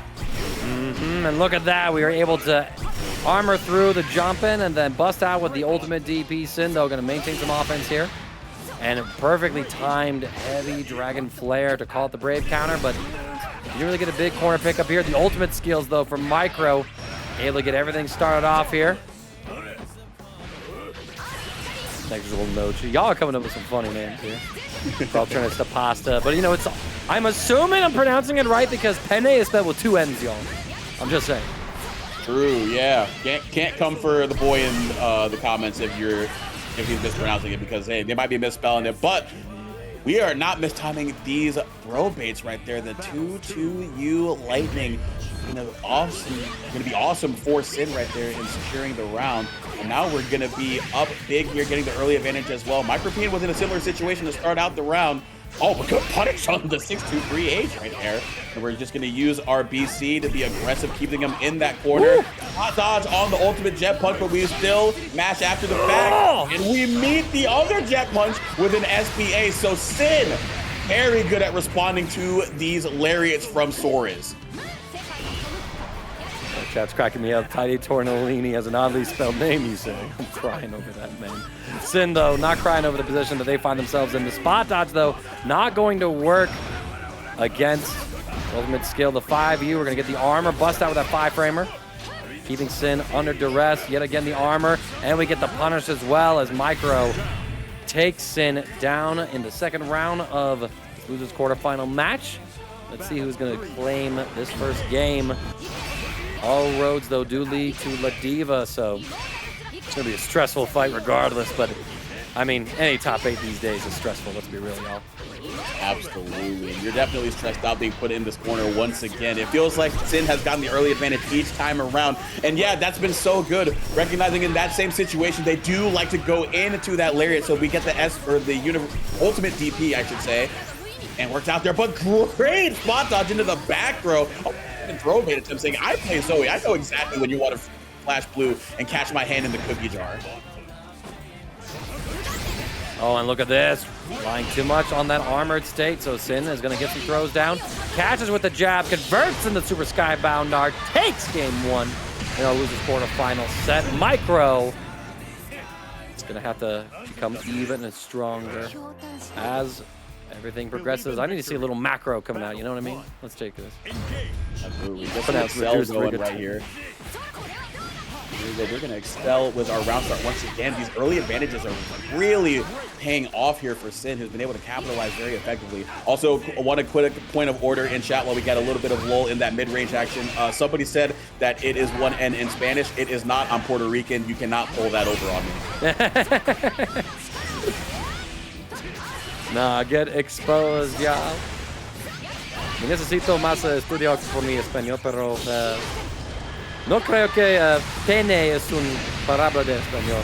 Synn es un victor de esta, no se dice round en español, lo siento, mis amigos. I'm going to go back to English now. Let me work on my first language. Yeah, all good right there. But any way you spell it, any way you say it, that is a W for Synn in GBV. Para Synn, our Zooey player right here. But right now, Micropene going to be able to get right on in there, get some really good damage here, get the first early advantage, it feels like, of the set. But right as soon as they get the momentum, Zooey taking it away, ultimate DP, and then again, jumping over the lariat attempt there. Similar situation, Synn has called it out each time. Every time that they get any chance to respond with a BC or a mash, they go into a lariat, and whether it's been a DP, an SPA, or a jump, Synn has called out that tendency each and every single time. So great stuff there, picking up on the player habits of Micropene.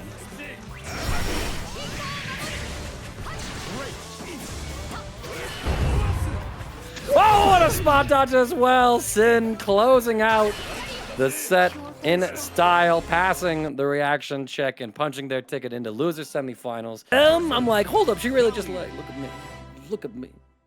Like, this is a fun character. I was taking a gander at her. Didn't have much time to do too much prep just because, like, I had to do the patch notes.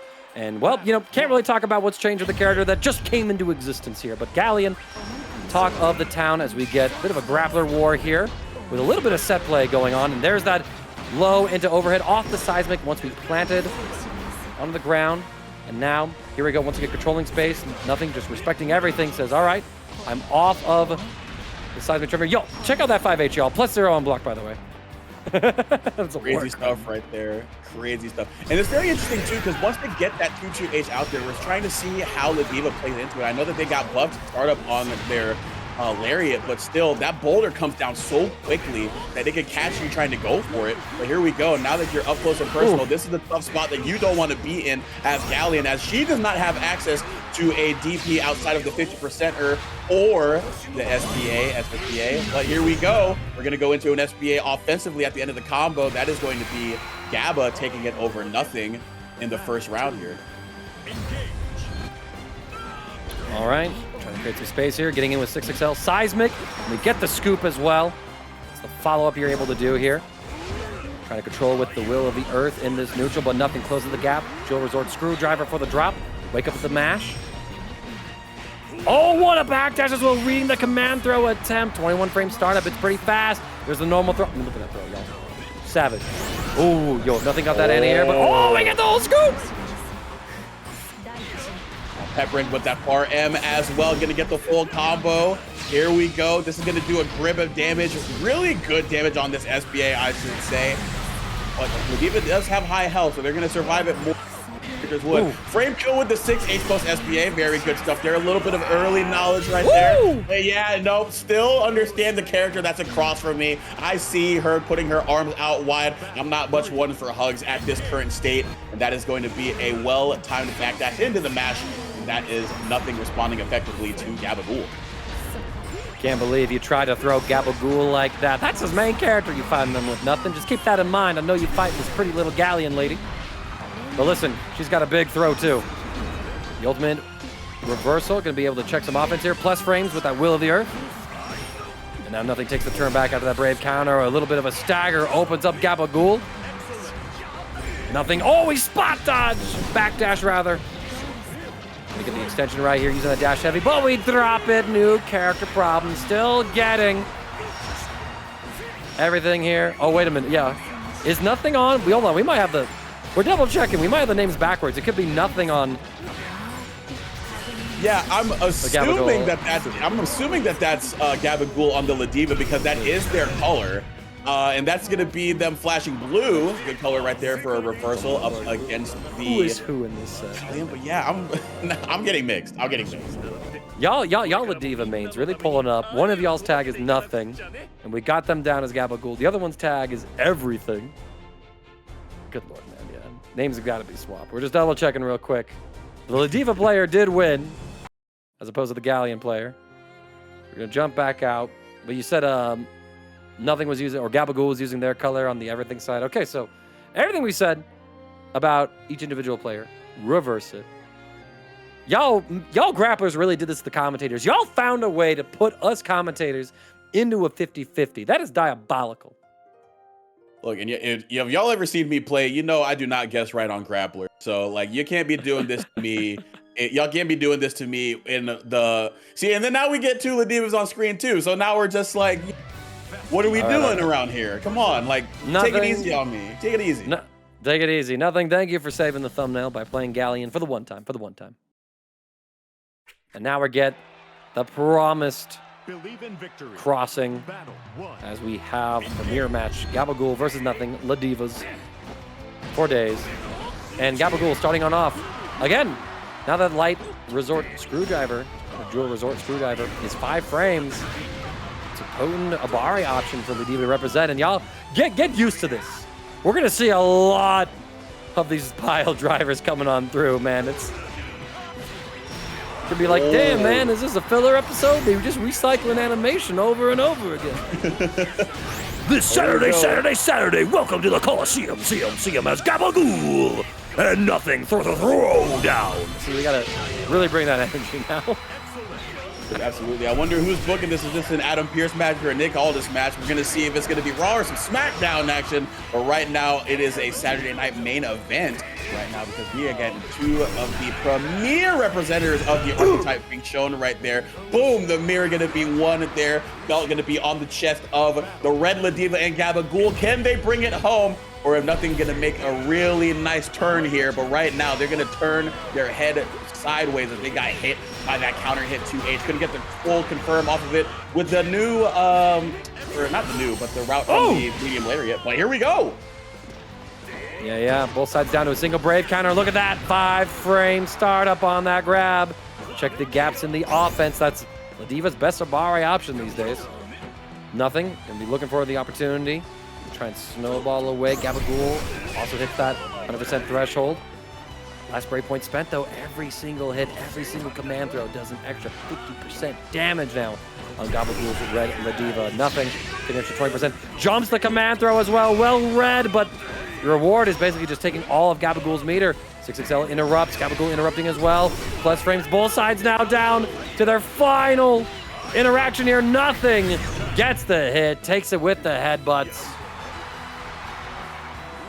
Crazy stuff right there. Nothing responding effectively. Went to that same interaction both times, post that guard crush on the lariat, and then jumping on over. And we're jumping $20, saying 20 on Ladiva. Jesus, RN, that is a very safe bet to make and a very good contribution to the prize pool or the super chat. I will want to say, though, as we get into a Ladiva quarter pressure on the part of nothing, super chats will be going straight to the channel, whereas the Matcherino codes will go to the players. So both methods are supported or very much appreciated, but just want to make sure that you know where all your money is going. But we are going to be going into this West Coast corner if we can pick up on this full corner carry, but we don't do so. So both of them in very similar resource situations right here. But the health situation is going to be dire here after getting caught by the lariat. Not going to be able to cash out into the reset as well. Great kill. Great stuff right there from nothing, and that is going to be exactly what you want from a Ladiva. Game 3, here we go. We get 2 whole games of this Ladiva mirror match here in our top 8 of TNS. Nothing, taking the turn back, Gabagool trying to press. Maybe just outside of range of that Jewel Resort screwdriver, light version. Wake up to you, Ladiva mains, I swear, man. Hey, it got buffed. Yeah, it did. It did. Well, it's also weird, too, because they said, like, the startup was faster, but it still hits rank 7. Like, it didn't actually change. It just, like, moves faster or something. So that was a weird thing for me to parse. It definitely does go a little bit farther, though. That is the notable buff. All right, here we go, though. We back out in time to catch the lariat there with the 2M. That's been something that Gabagool has been really good with the Ladiva, just being able to find those right times to get the whip punish with the 2M. Couldn't quite get it there because we were a little bit too close to get the whip punish on the approaching lariat. And again, this is going to be working out with the ultimate lariat this time around for nothing. This has been a really good showcasing of the newly minted, well, not newly minted, but newly strengthened advancing option there that Ladiva has. And definitely going to see it a lot more here from Gabagool. Got the counter hit, but didn't get anything off. Still trying to beckon each other towards one another, and that is going to be the lariat working out for Gabagool, getting the full confirm into the heavy headbutt of love, and we are once again at set point for Gabagool. All right, nothing. Can you create something here for us? You must defeat everything in order to do so. Getting started off really well here.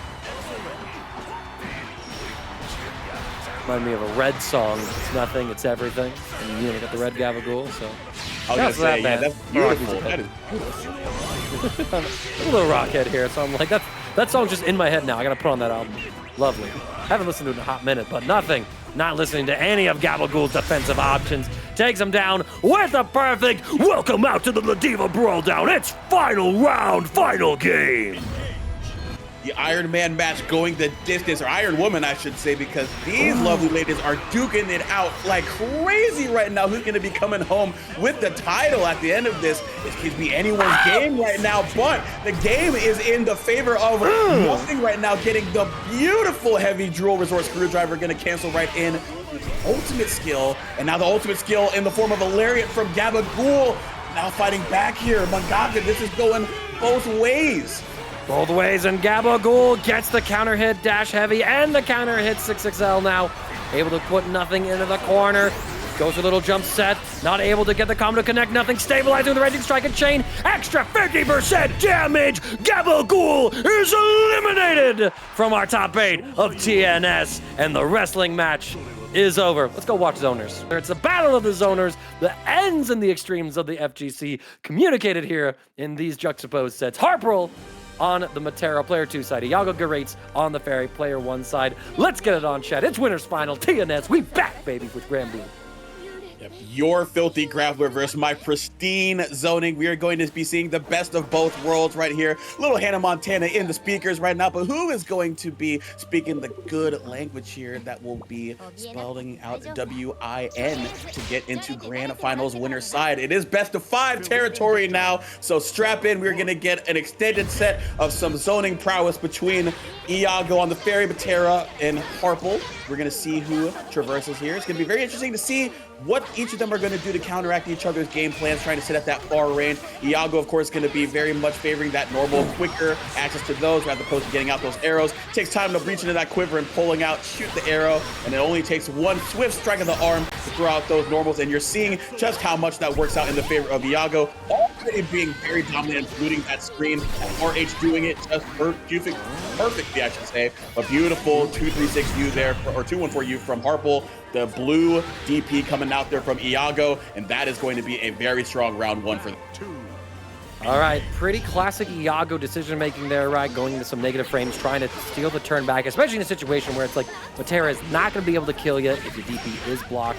Meanwhile, you win the whole round if that DP goes through. So I like the RPS, I like the risk-reward analysis from Iago, but Harpo says, listen, I can bust out too.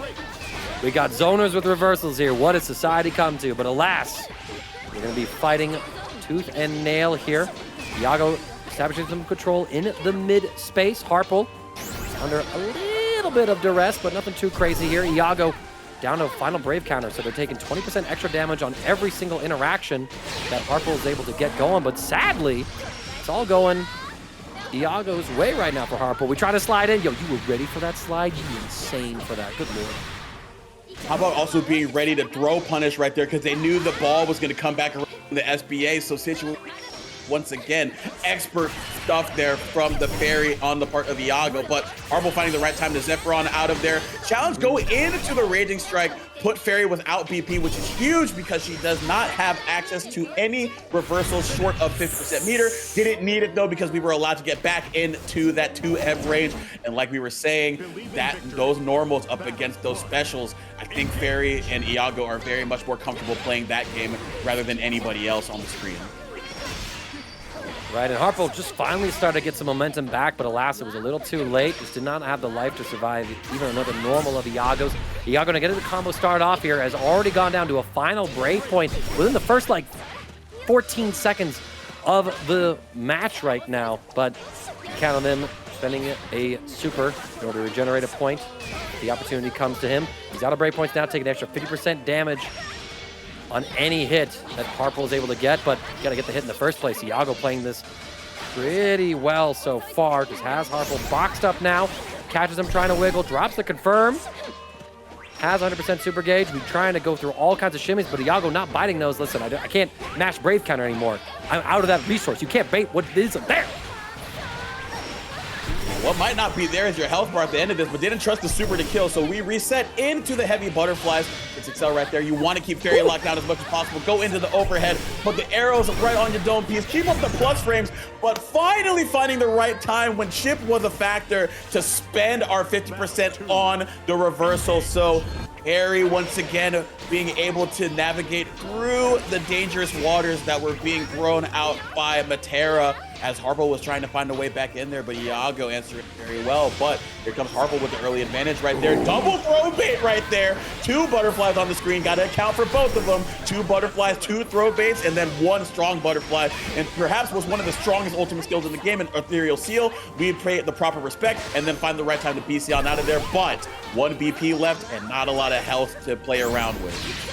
We're going to send out the ball as well, trying to control Harpo's space, and you float back into the GG. Iago though not able to get the full pickup. The super actually able to interact with the arrows and slow them down, preventing them from reaching Iago. Harpo, just everything in their way. We're trying to go for all the mix-up here. Harpo trying to show that they too can be patient on defense.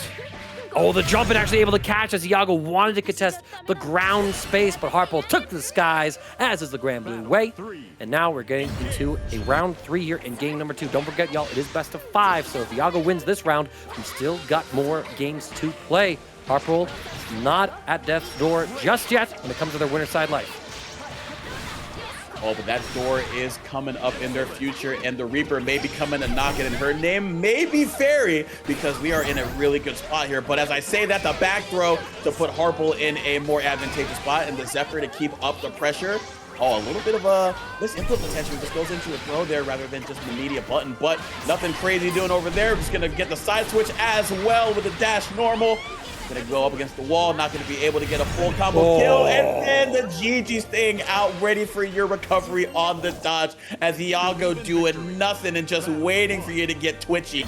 Iago up 2-0, 1 more game, and they're in grand finals winner side here. Harpo starting off this round though in a really good spot, able to throw punish Iago's dive kick, and then bait Iago's attempt at a throw tech. Gonna keep him jailed in here. Ultimate seals. I think we're trying to leave these little gaps here to call out Iago's tendencies to spam that Brave counter until it works. Harper with a great life advantage, but Iago with the advantageous positioning right now, Zoma. Yeah, chat mentioning a really good point here that Matera actually having to be the one to get in most of the time because Iago gets that early advantage. When we've seen a Harple get a good round like we saw right there as they get the throw is when they've been able to dictate the pace of the game and say, hey, Iago, you have to come in and make something happen. But even then, you still have to worry about that SBA because if Iago does have access to that and they didn't spend anything on the Raging Strike or on a TP, then they could still get a BP back and then also be able to encroach behind that. And Harple now just being aggressive, just not letting them happen, or letting that happen as we get the empty jump low into a big amount of damage right here. Can this be enough damage to do it? And yes, it is. Harple not letting up on the gas pedal right there, taking the first game of the set. Battle 1. Their first game victory coming off on the back of a perfect. That's some pretty strong momentum for the arrow to fly by. Let's see if Harple can maintain this offense. Iago finds the Brave counter. Finds the overhead as well. Harple, really good Abare though. Able to contest that space. Baits out the Brave counter. Delays everything as well. Iago, I think, wanted to get the ultimate Beppo Sikkim out there, but instead got a different ultimate skill, and Harple going to punish them immensely for that with a close heavy.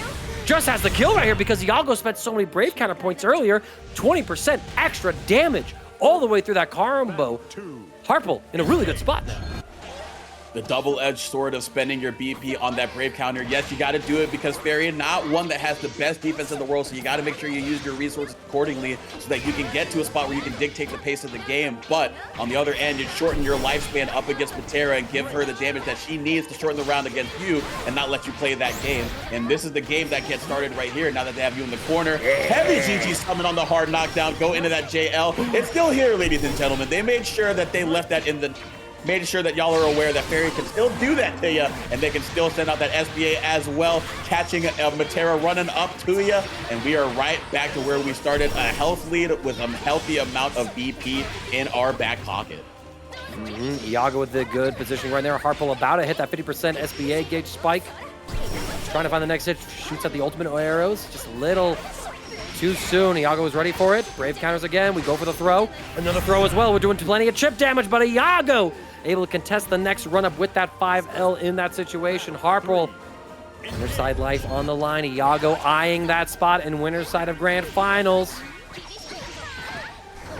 We're trying to sit and create as much space as we can here as Harple right there. I think, honestly, they've been operating in between the idea of sitting outside of the range of those normals and then just being able to get up close when we get those interaction wins. The 4L gonna get sniped by the arrows coming back down, and then we roll out of the ultimate GG, so some really crazy stuff going on there, but Harple gonna be able to navigate through all that spaghetti, go into the flash kick, put Ferry at 1 BP and not a lot of life, but Harple in this game of 4 looking so strong right now, but this is gonna be a very scary spot to be in. No BP left for Ferry, but they got the throw bait resetting into the throw. Oh no, Mankaka. Oh, and look at that. We went for the strike throw. Iago with the run-up super. You mash attack my throw. You try to properly attack my throw, and you eat this run-up super, Iago.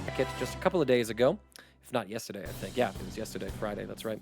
And then, if nothing wins this, it's a run back against Harple, who send them to losers from winter semifinals. So that's what's on the line right now. Synn would also love a chance to get in that top 3. We got $125 in the Matcherino, y'all.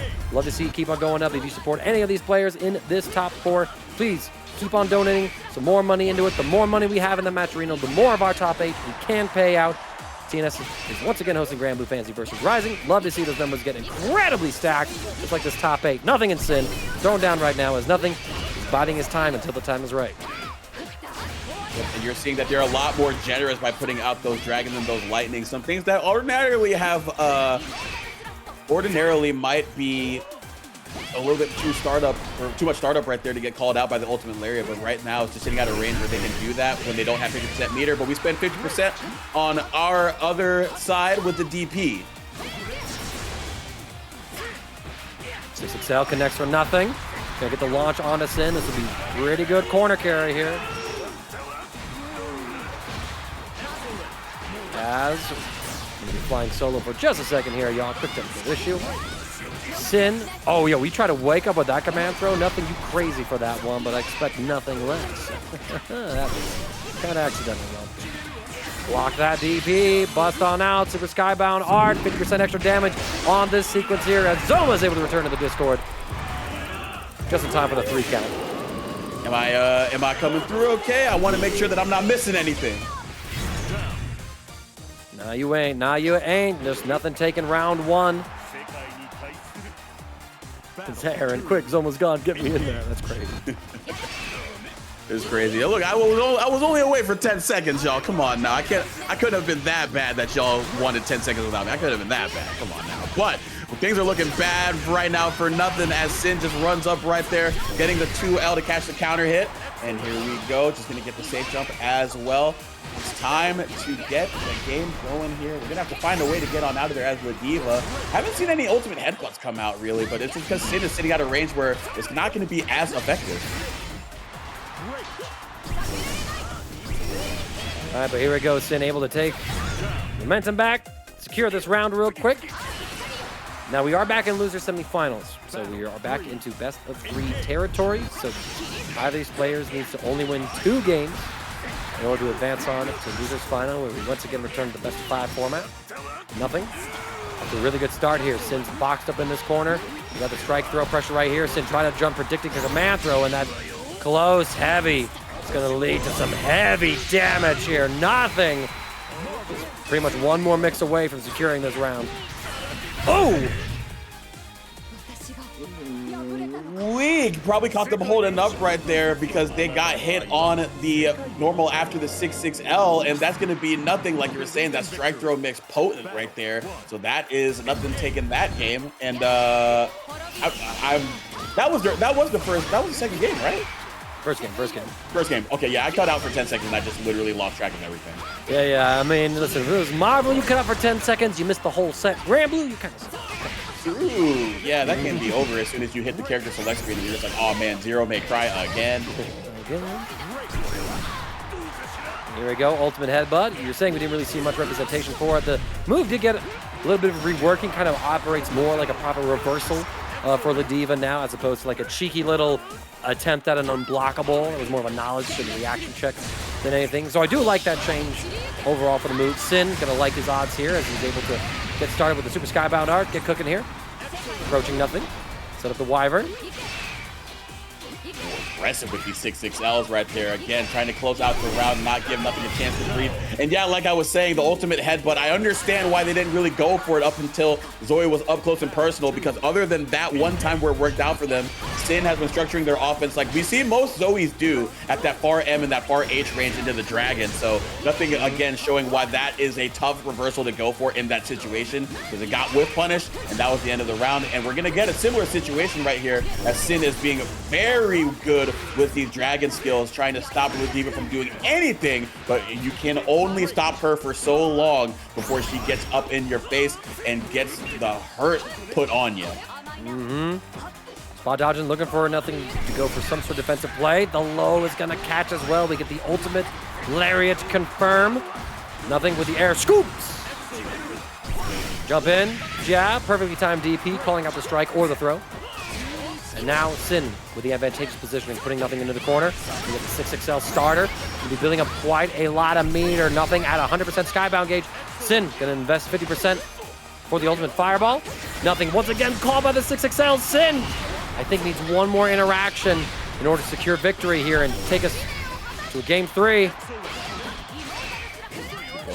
You great roll through the far edge and then canceling into the SSBA. You found a time to make something happen and make something happen. Nothing did. 3 paths to the mat, and we are going to round 3. Amazing clutch defense there from nothing. Found the right time to be disrespectful up against Zooey in that corner, and then just say, I know what you're gonna try to do. Hold down back because things were getting a little crazy. Not against me. All right. Things just got incredibly spicy here as Synn is facing elimination. Has nothing boxed up in the corner. 6-6L whiff punishing. We'll get Synn this short combo here, investing into the super fireball again. Oh, wake up DP, I love it because you know that Synn isn't actually getting a safe jump there or anything like that when they use that time to recharge the Wyvern gauge. So nothing with a good call out investing their own meter here, but has to still survive the onslaught.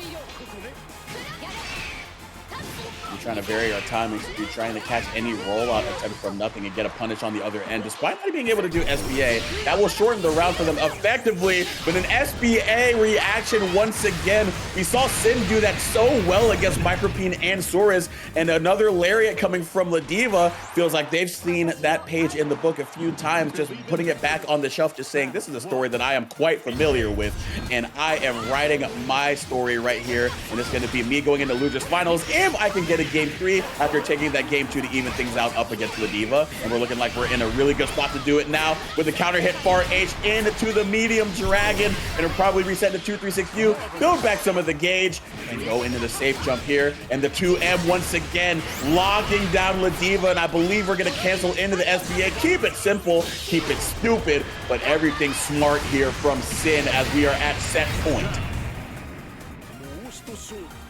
All right, nothing. Your chances of getting that run back against Harpole are slipping away. Are you really going to let it end like this?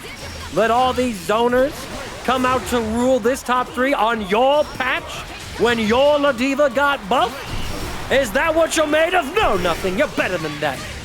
But Synn, well, they're fighting like they got a crown to defend, a title. It may not be TNS, but man, they would love to hold both of those titles within the same week. That'd be something. Alrighty. We're still putting Zooey back into this corner here. Slam him right on down.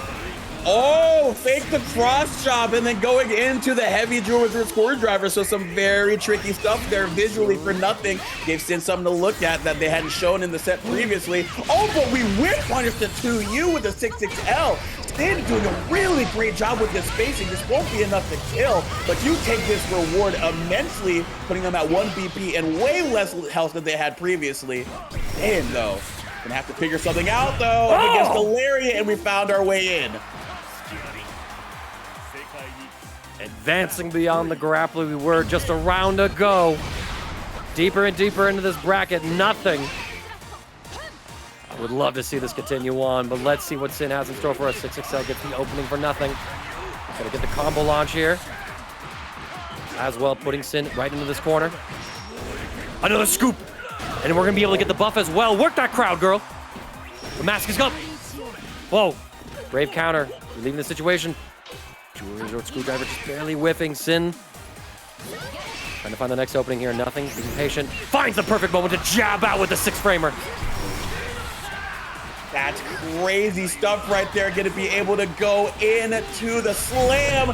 And that is the jam right there for nothing. The headbutt of love. Going to take it. And Ladiva is securing a top 3 spot as nothing. We're going to get the run back against Harpole after defeating Synn in a match. It's also being posted in the YouTube chat as well. Appreciate everybody watching all across the internet. Let's get on with this losers final. Zoma, bring us in.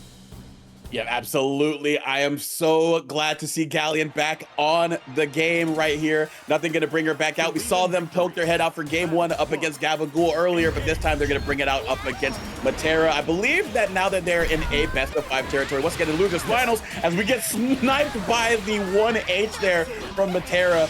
Now that we have a little bit more breathing room, we're going to exercise a little bit of it by playing the Galleon up against Matera. Maybe we figure something out that we like a little bit more than we do with Ladiva, but right now we're looking great right now. The seal is at maximum level in the corner. Harpole understanding the urgency of the situation, so we get on out of there with a far light. We try to get that bedrock blast to pop on out of it, but alas, not able to make it work. Brave counter coming through, nothing down to 0 brave points. And they're just really running up to Matera, like smacking it like, girl, what are you wearing? Girl, who you think you is? Hold my primordial grasp, nothing with the grappler play. We just got some options right now, y'all. We got some options. Look at all these beautiful ladies fighting it out right here for us in losers final. Let's get it on, y'all. Big 2H for Harpole, pulling on up as nothing going to be put right into this corner. Yep, here we go. Got the round start anti-air like we had in the first time around. This time we're going to be able to get the throw rate attack a little bit more damage and get a little bit more advantage on that health bar. So Harpo already getting an idea of what nothing likes to do defensively on the Galleon, who was trying to go out there with a 6-6L, but Harpo sitting at a great spacing to be able to whiff punish it with the far H, trigger the butterfly to get the full confirm, and everything was very good there from Matera to close the round out. Harpo, round 2. What a throw coming out from nothing. We're gonna catch a jump out as well, pushing nothing into this corner with the will of the earth. And that low coming up as well as Harpo worried about jumping. We do get scooped. Plus frames off of that. Looking for the next opportunity. Forcing every single plus frame in the book. And nothing taking advantage of that. Going into the skybound art as well. Bring out the earth. Oh. You looking like a whole snack there, Matera. And Galleon about to take a bite. RM closing things out right there. Size them in the back pocket just in case, but there you go. Galleon gets the win there, so the thumbnail not lying to you, not just some clickbait. She's doing the darn thing right now, folks, and Harpo's gonna have to figure it out there because this ain't just a game 1 tactic. It looks like nothing might be locked into there if they can just keep this momentum rolling.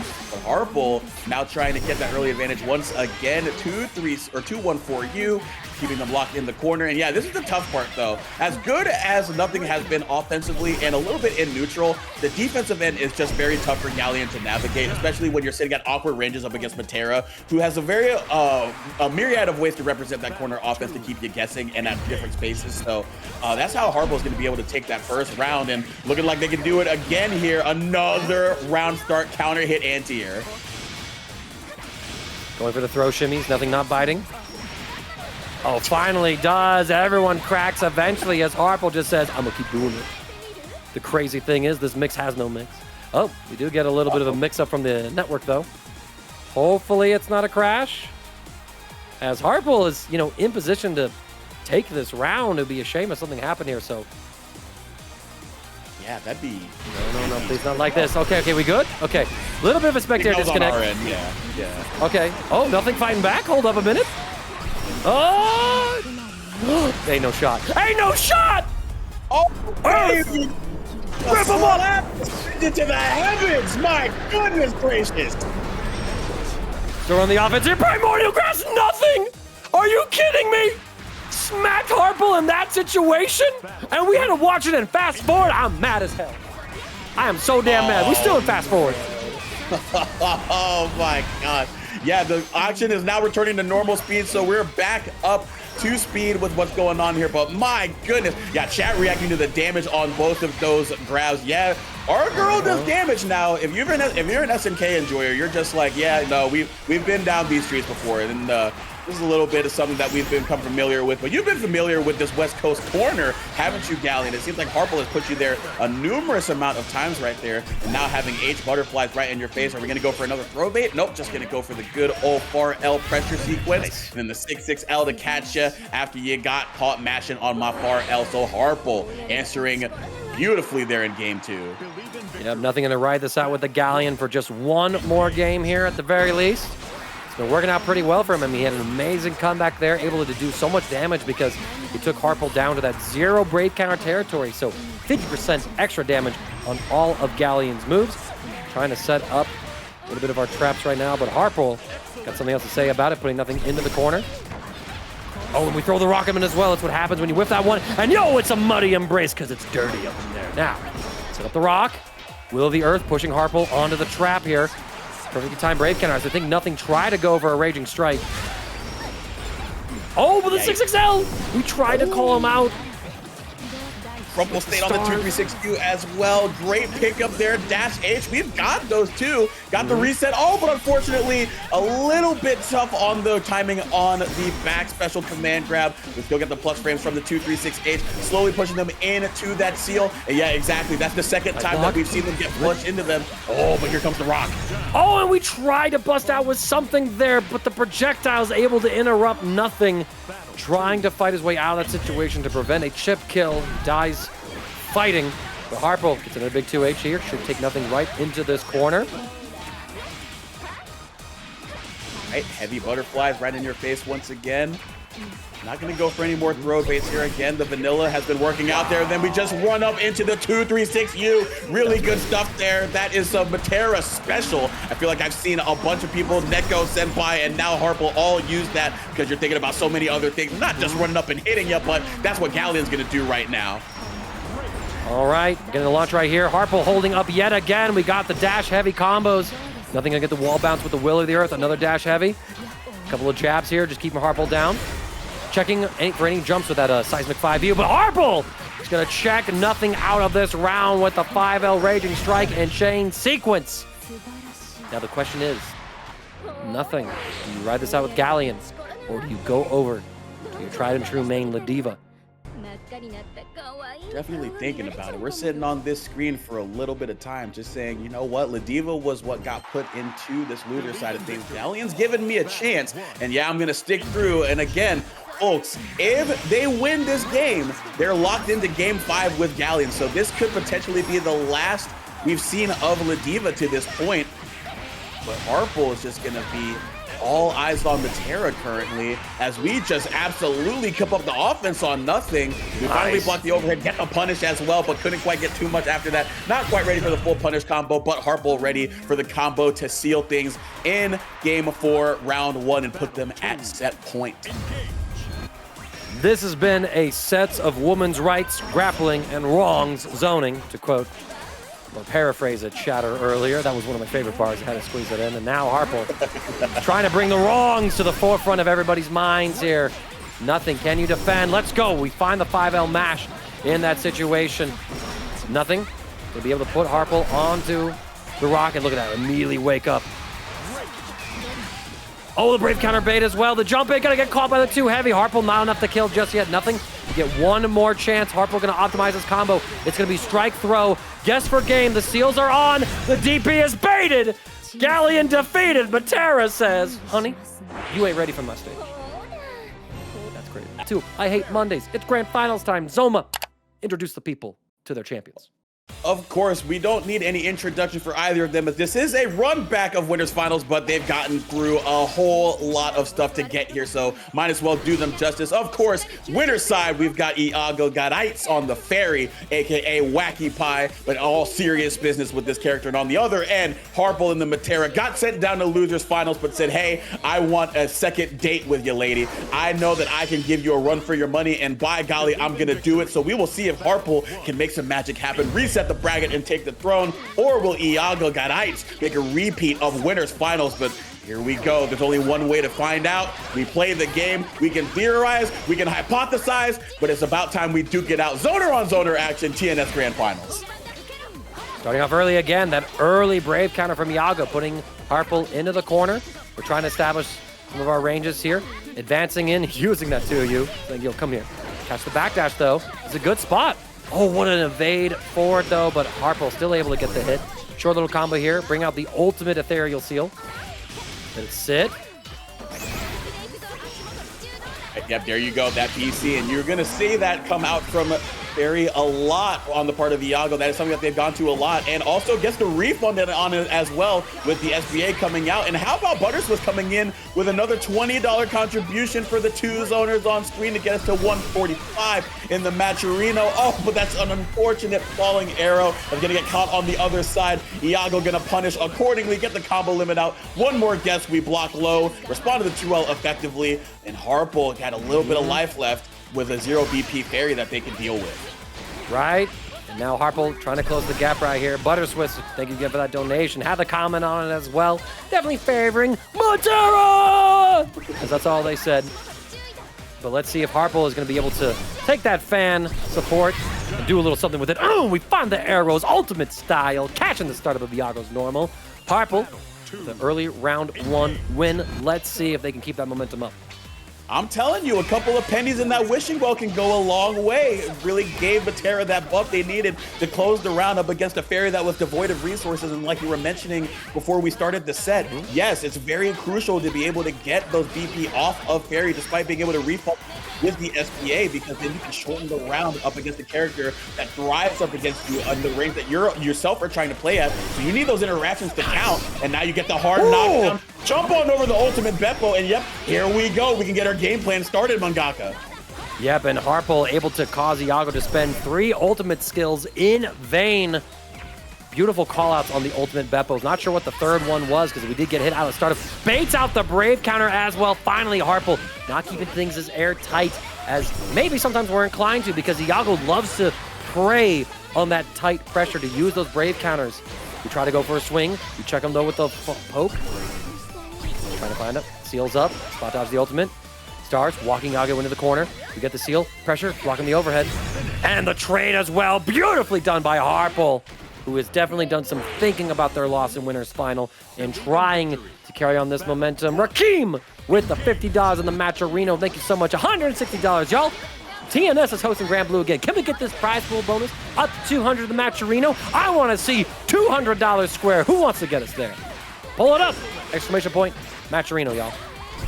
Absolutely, you're gonna make it worthwhile, because right now Harple is showing that they are definitely deserving of all that money and more, and they're gonna take all the straight to the bank, cashing out for a big spend, throwing out the ATM right here, and that is a whole lot of damage there up against Iago. So Harple has really found something out here. They had some time to think about that winner's final set, and they are definitely maximizing it right now with the Matera.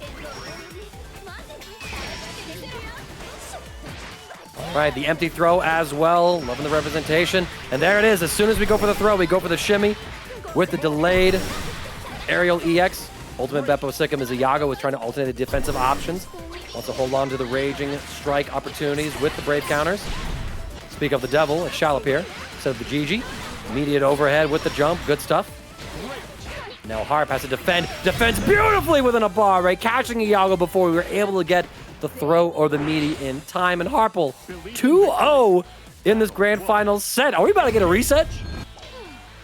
Possibly here. Look, that's what you want from a TNS Grand Finals. You want all the action, but Iago wanting all the smoke, saying, come here, I'm gonna yank you over here. Heavy whip to pull them through after they try to send out those heavy butterflies, but Harple still being able to sit right back, but just runs right up. Dash L, you can see the aggression being shown right here. Does not want to give Ferry any chance to dictate the game, because we saw in game 4 of Winners Finals that is how they were, or game 3 I should say, that was how they were able to steal that game away from Iago, was just being able to dictate the pace from the outset, and they seem to be picking up on that right now, because right now when you get Ferry breathing room, you give them a shot to put out that ball, but we navigate over it beautifully and get the Zephyr double jump to catch them on the dome piece on an anti-air attempt. And now look at what Harple is showing us. Harple mistiming a couple meaties here with their projectiles, so maybe not used to the new speed the arrows fly out with Matera. Could just also be like performance nerves, right? Especially if you manually time some of those Okazemi options here, but see how it goes. Iago facing reset point now, y'all, because again, in grand finals, this is still a double elimination tournament. Iago has yet to lose a set, so Harple must beat Iago in this best of 5 and then do it again if they want to win TNS for Granblue tonight. Iago just needs to win one of those sets to ground our champion. With stars coming on through, catching. We're trading blows back and forth right now, sending out our arrows and whips. But Iago again down to that last Bray point, so everything is doing 20% more damage. Ultimate Beppo, sick him. As Iago is not willing to give up the turn. Hyper aggressive, always not one to give up the turn. Yeah, and I love the use of Ethereal Seal there of the ultimate variety. Doesn't go away on block or on hit, so regardless of what Ferry is doing to you, she still has to respect that when she's trying to sit at that range to pepper you with normals. So that is a great way to dictate that pace and put the game in the hands of Harple. But we are in the loving arms of the whip. The SBA gonna come out as well, dashing underneath it, but running right into the far H of Ferry, I should say. Really good stuff right there, making Matera hold forward to make something happen as time was ticking down and time was running out with that SBA hanging over your head. But Harple's still in a really good spot here. Iago, I'm KOF range. Iago still doing some good work though. Here we go, we get the Beppo as Iago's fighting back. Able to catch the spot dodge, nothing much else than a poke though for the reward. Pull him back in, what a spot dodge against the dive kick try to go for a throw shimmy. Harpo had great patience there, and I like that Iago is starting to hold on to the Brave counters a little bit more. We're starting to see that adjustment on defense that Iago needs to have in order to keep Harpo guessing in these situations. And there it is, such a delayed overhead. We run up, go for the ultimate DP. Not as fanciful as the super that we got to see earlier tonight, but just as effective. Iago gets one on the board and giving up this grand finals for free. Maybe shades of what we saw in winners finals, but the other way around, spotting them that game 3 and maybe some course correction in game 4. But like you were saying, Iago being a lot more disciplined with their defensive resources, holding down back a lot more, not necessarily spreading the BC early so that the rounds could go a little bit longer for them. Got caught out of that one though, going for the empty jump into throw was Harpo, but we're still fighting our way back out of there, triggering the butterflies in the corner with the arrows, and we're still in a really good spot though. Harpo was playing not to lose, but now playing to win here in this game 4.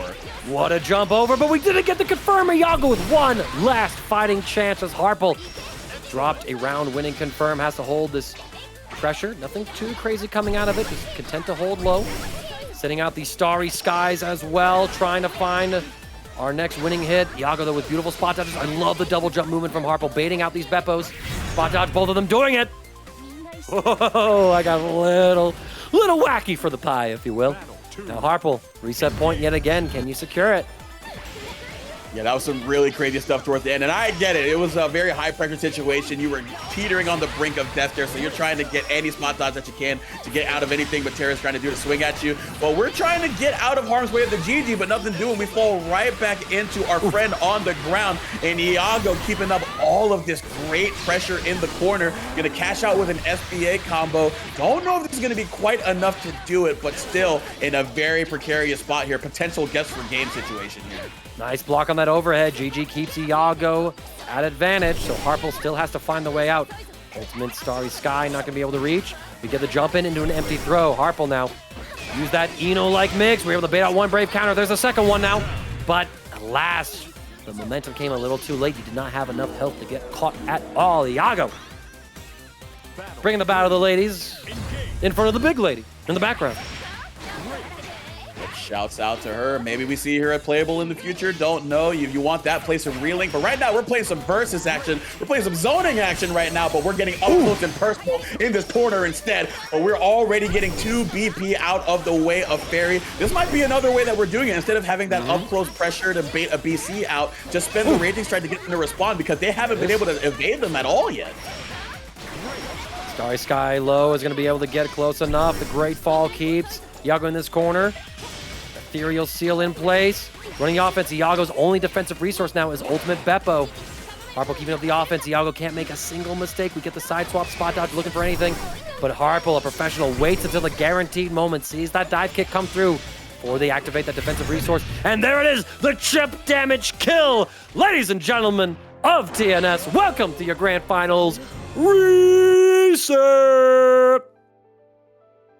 Absolutely, that's what you want to see. We're locked in with yet another set between Ferry and Matera. The Battle of the Owners. It's a sequel. Actually, no, this is the trilogy right here. Part 3. Is it as good as the first? Is it better than the second? I don't know, but this one is going to be final. This one is for all the marbles. Iago might have spotted them that set, just saying I got a little bit more information to go off of going down the stretch. But Harpo with the aggression, the well-placed 2-2 use, they're using their resources very effectively and then draining Iago of theirs. That was the difference maker in that last set. Can they keep that up, or can Iago respond effectively by remaining patient with those bravery points and then finding a chance to get the momentum and seize it as much as they can before Harpo can maintain this great pressure that they've been able to cement themselves with? Yo, Sheep IRL, I see you in the Twitch chat asking, this game looks cool, should I pick it up?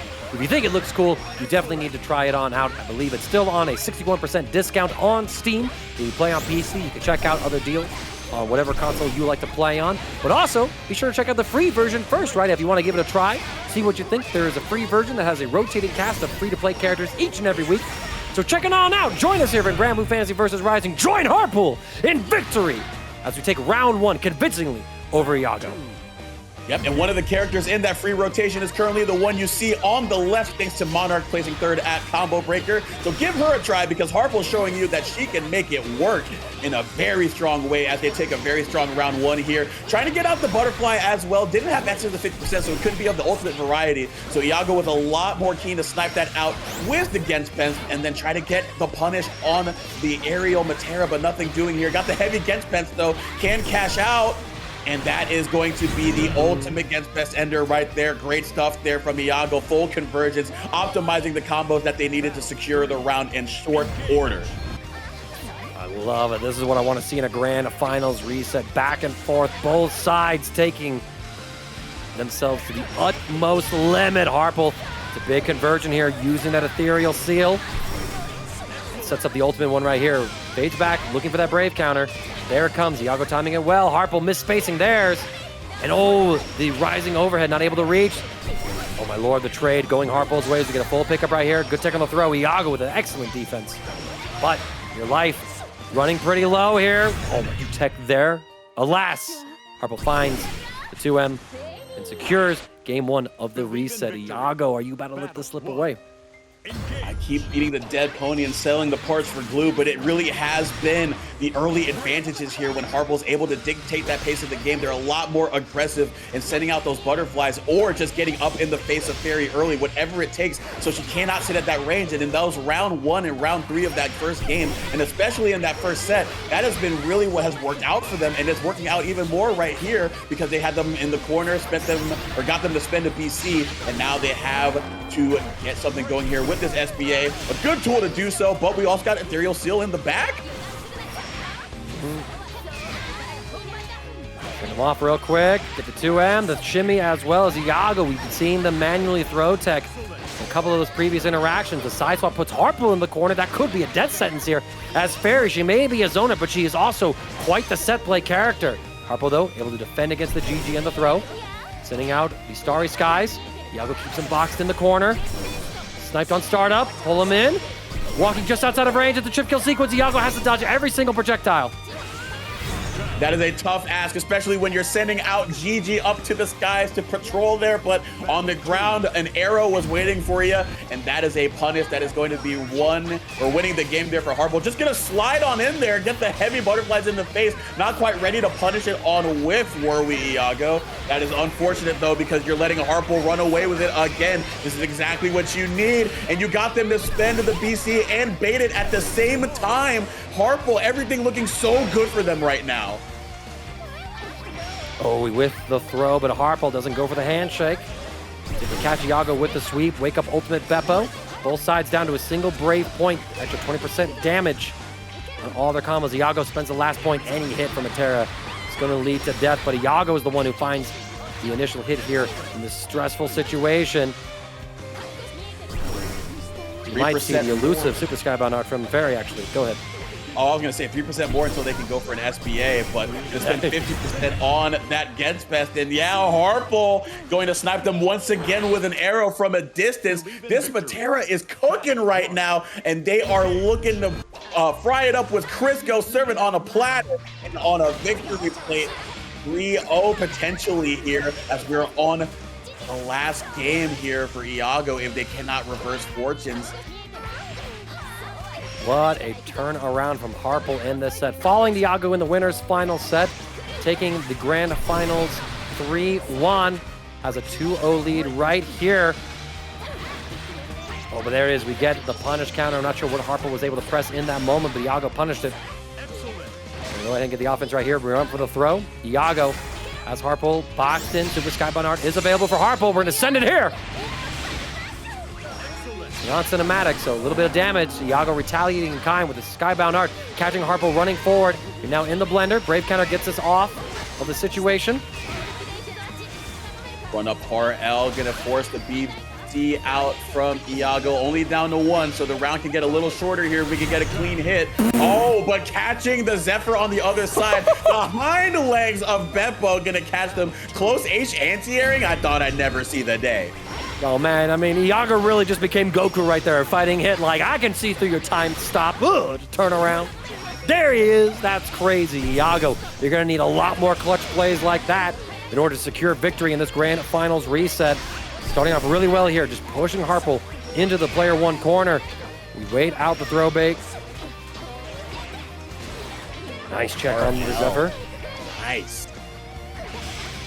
Imperial Steel gonna get some plus frames up there after activating it, but that's gonna prompt the BC. And again, that's the big thing. You talked about it so much. It's gonna be crazy if they cannot close this out here, because every hit is going to do 50% more. So Harple in the exact spot that they need. Exchange of partners right there. Ethereal Seal versus Gigi on the other end, blocking the close H. Great defense from Iago down the stretch there. From the depths of the defeat, Iago is rising. He gets a game on the board for himself. He's not done with it yet, Chip. You can give a little bit more than that, Iago. I know you got a knee in ya. Believe in the me that believes in you. Let's go. Backing up the butterfly with the arrows, so just making sure to pollute the screen at all spaces, making Ferry a little bit more cautious in terms of trying to figure something out in encroachment instead of throwing out those pokes, because right now it just seems like they've been playing around those pokes very well. Has Harple finding the right time to double jump, or just make it so that they're smothering the screen so they have no chances to do it, and that's how you get this early health advantage that we have right now, and the meter advantage too, to get the Ethereal Seal out, get them blocking as well. A good roll through on the overhead, but we get BC'd on out of their counter hit. There it is. The Iago's many names has finally appeared in Twitch chat, y'all. YouTube, if you're watching this on the VOD, you're missing out on some dank.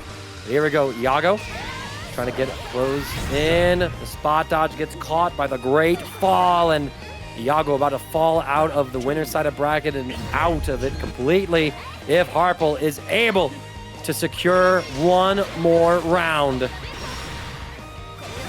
Great snipe though with the heavy gets best. That's been great counterplay. And then the air-to-air there for Matera, catching Ferry up in the skies with the whip. That is such a tough thing for Ferry to represent up against Matera, because she can cover that space so well. And now she's just covering the screen with these arrows, forcing Ferry into the corner and forcing them for the last BP, hopping on over the Gens bed. My God, you! That could be it. And yes, Harple going to be able to take it with a fantastic 5U over the 2-3-6 from Iago, and Matera navigating the war of the zoners to come out at the top of tonight's TNS Granblue Fantasy versus Rising bracket.